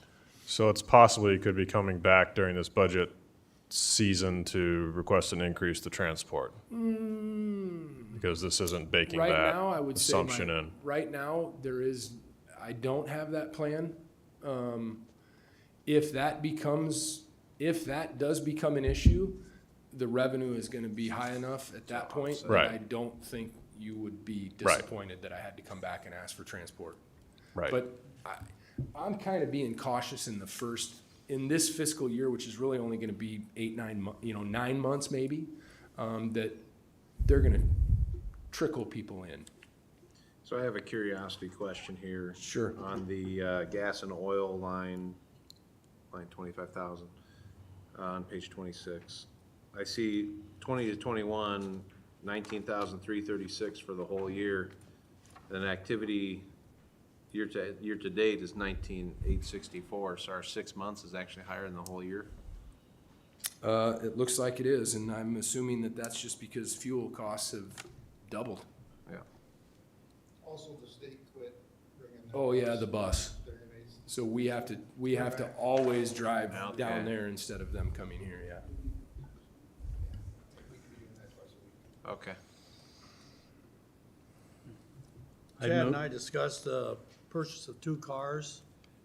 That may switch to possibly a transport van like they bought previously, because they'll be transporting a lot more prisoners in bulk. And possibly I can use ARPA funds for that. Again, I'll make a list of all the ARPA, but that's a possibility there. Yeah, we have budgeted for a couple vehicles. I'm thinking rather than 2 cars, I don't even think I've had a chance to talk to Chief about this, but Dennis and I certainly talked that maybe a transport van like what we have and a car would make more sense, especially if we're gonna be doing a lot of transports for the feds to Sioux Falls, Omaha, wherever it might be. You were moving something? I'll move to receive less 2,100, just another even amount again. Did we do 2,100 when it was 2077 for the last one? No, it was 1,690 for the last one. Oh, He does every other one. oh, Yeah, well, okay. no, you moved that one. You beat me to it. Oh, It's just easier to do rolling math with even numbers. what is the motion? Move to receive less 2,100. Okay. Motion by Raddick, second by Young. Any other discussion? All those in favor say aye. Aye. Opposed say nay. Passes 4-0. Sheriff Commissary. Rest of these budgets are all money in and out, but he may want to explain his uses, possibly commissary, room and board. Just do the next 2. I'll move to receive. And my budget there is usually the balance plus potential in, revenue. That we don't have to amend Second, the but budget I instead. just want to understand it if that's okay. Could we look at page 27? Yep. I know it's non-tax, so just. So Okay, his what are, cur- what are his- these, what should these numbers mean to us? His current budget is around 160,000, 65,000, maybe a shade more. But that's to be used at his discretion for certain things that's, I think, required by law or whatever you set up. The commissary. Commissary. Commissary is the money that the inmates, they order stuff and we get a percentage of it. It's a wild guess how much we're gonna get in, but by statute, we can only spend that money on stuff that would directly benefit the inmates. The inmates. We can't go buy a squad car with it. We could buy them new blankets, new bedding, new TVs. Didn't you buy a storage cabinets once where they put their stuff into or something? I Yeah, thought. anything that will benefit an inmate, we can then use that money. So what if you have, and I'm just curious, it's just learning for me. The 160 or 155,000, let's say that's your estimate. What if there's 200,000 that comes in? Are you limited? No. We'd amend the Okay, budget. so it really, this is an And- pretty, And that's, we can build that up over years, so, yeah, it'll carry over. We're trying to find, we buy the mattresses, we buy pillows, we buy whatever we can do to help. so if it goes up with having that many more inmates, you can use that much more. Yeah, And, buy more. okay, thank you. And the benefit is it's not coming out of tax dollars to then, you know. We pay, cable, their cable TV gets paid out of the commissary. Xbox Live. Yeah, not taxpayer dollars. It's the money there. Is there a motion? Yeah, I moved it and Jeremy seconded. Okay. All those in favor say aye. Aye. Opposed say nay. Passes 4-0. Prisoner room and board. I'll move it. Second motion by Radig. Anything to discuss? So is this the same thing, or Yep. these? And they got things they can spend on. I think then a certain percent go to this fund, and a certain percent to the board. Yes. What is it? 55, 45 to the county, 45 to the sheriff's. So we're anticipating that there'll be more by 25% because of the Yes. potential. Yeah, so you can look back in the past years, how much they've collected, and how much they've collected this year. I left that zero because whatever's in the fund will, if it's more, if they spend more than 500,000, we'll amend the budget. But it won't affect taxes whatsoever. We're not spending 500,000. We got That is the for option. the local inmates, I guess, is what I would call it. It's the ones that the captain and lieutenants send the bills out now that the judges have changed how we collect from the board. We may get money in, we may not. We really don't have a lot of teeth to get, but it's not the fed inmates, it's the local inmates. Okay. And what does it mean when there's a negative number, Dennis? That's revenue. Revenue, Okay, so when there's a positive number, what does it mean? overexpended, or bigger budget. Just like here, you're going from 400 to 500, so that's a 100,000 increase. So like in 21, when there's a positive number, and in 22, when there's a negative number, that's over and above or less than the projection? Do you see what I'm saying? It says, You're I'm just trying to overexpended, you're looking understand at it. I'm not 47,000. what's that? You're looking at 47,000 for 21, 22. Right, And and then that the year means they spent before it's 129, positive. only collected 81. So when you come over to, we did not put any revenue in for the new year, so we got 500,000 expended. The total is 500, the $100,000 increase. You had no revenue, so it's a minus 500,000, which means you're using cash reserves, which is in the fund. Yeah, what is that fund at right now? I think it's right around 500,000. It's up there, yeah.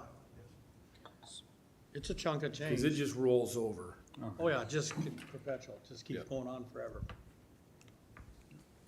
Oh, yes, like we're fencing in Prairie Hill right now, just because the building's gone. We get a lot of looky-loos that come out there now. We're spending room and board money to put a fence at the gate. It should have had a fence. What's that? It should have had a fence anyway, right? Yeah, but I mean, the benefit is we don't have to come back and ask the taxpayers for the money. Plus you got more money. So, and if you've ever been in any room where there's discussion of using any room and board money, you would think Captain Harlow is the one who put all that money in there. He guards that with his life, which I yeah, I love, but it's an inside joke. He does. It is true. Am I wrong? Any other discussion? All those in favor say aye. Aye. Aye. Opposed say nay. Passes 4-0. Uniform patrol. That's all wages. Is there any accrual amount? For uniform patrol, I do have a number there. Let me find it here.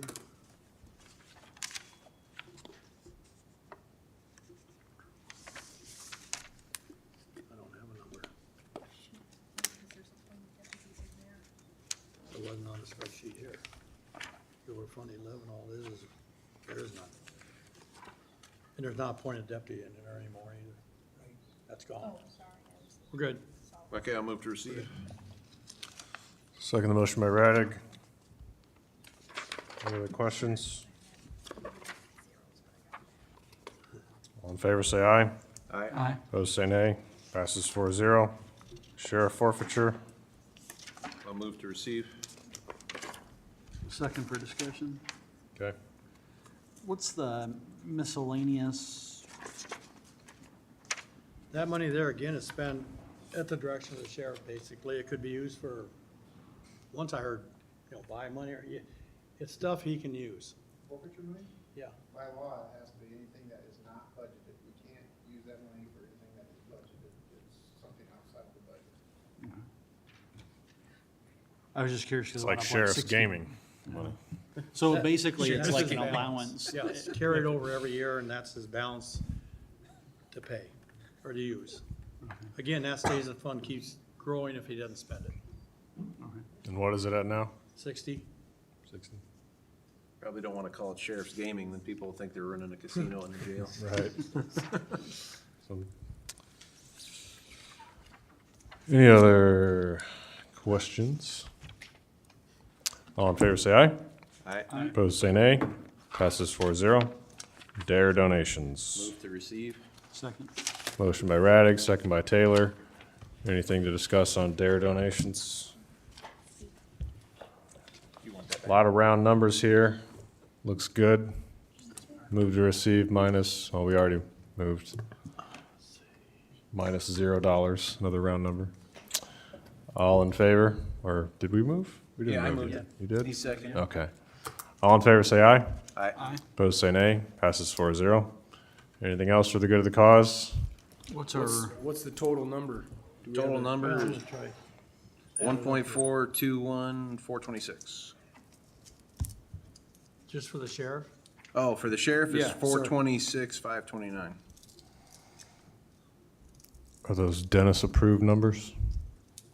I gotta add up real quick. He must be around the total where we're going.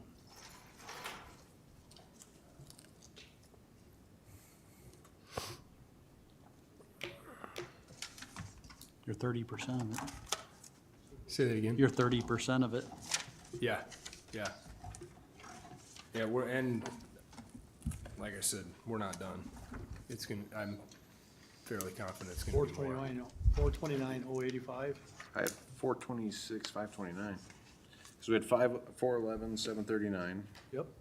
11,000, 1,690, Yep. and 2,100. You missed in court security, 2557. Oh, Courthouse security. 2557? Yep, 2557, then we should be matching. I don't remember that one having a. What was your number from Tuesday, Dennis? Do you remember? 429,085. From Tuesday? That's just the sheriff. No. From Tuesday, from 2 days ago. 2 days ago, how much did we cut? 73,000. You cut, tell you a second here. So one more time, Dennis, for today, you said it's what? For today, it is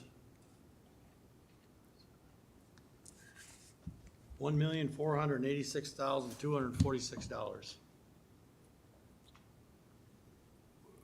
What was the sheriff's part of it, Dennis? I'm sorry. 29, 429,000, I believe, and some odd dollars. $86. Yep, $1,486,246. yep. Okay. That's the number. Yes, it is. And I'll have these sheets sent out, hopefully in the board packet, this sheet here, and then this sheet here. Show you what we're down to and what the tax rate actually went down. And can you remind us for the good of the cause, Mr. Chairman, what time Tuesday you're planning? Yes, 3:30 meeting on Tuesdays until the budget work is complete, following the board meeting, the budget meeting.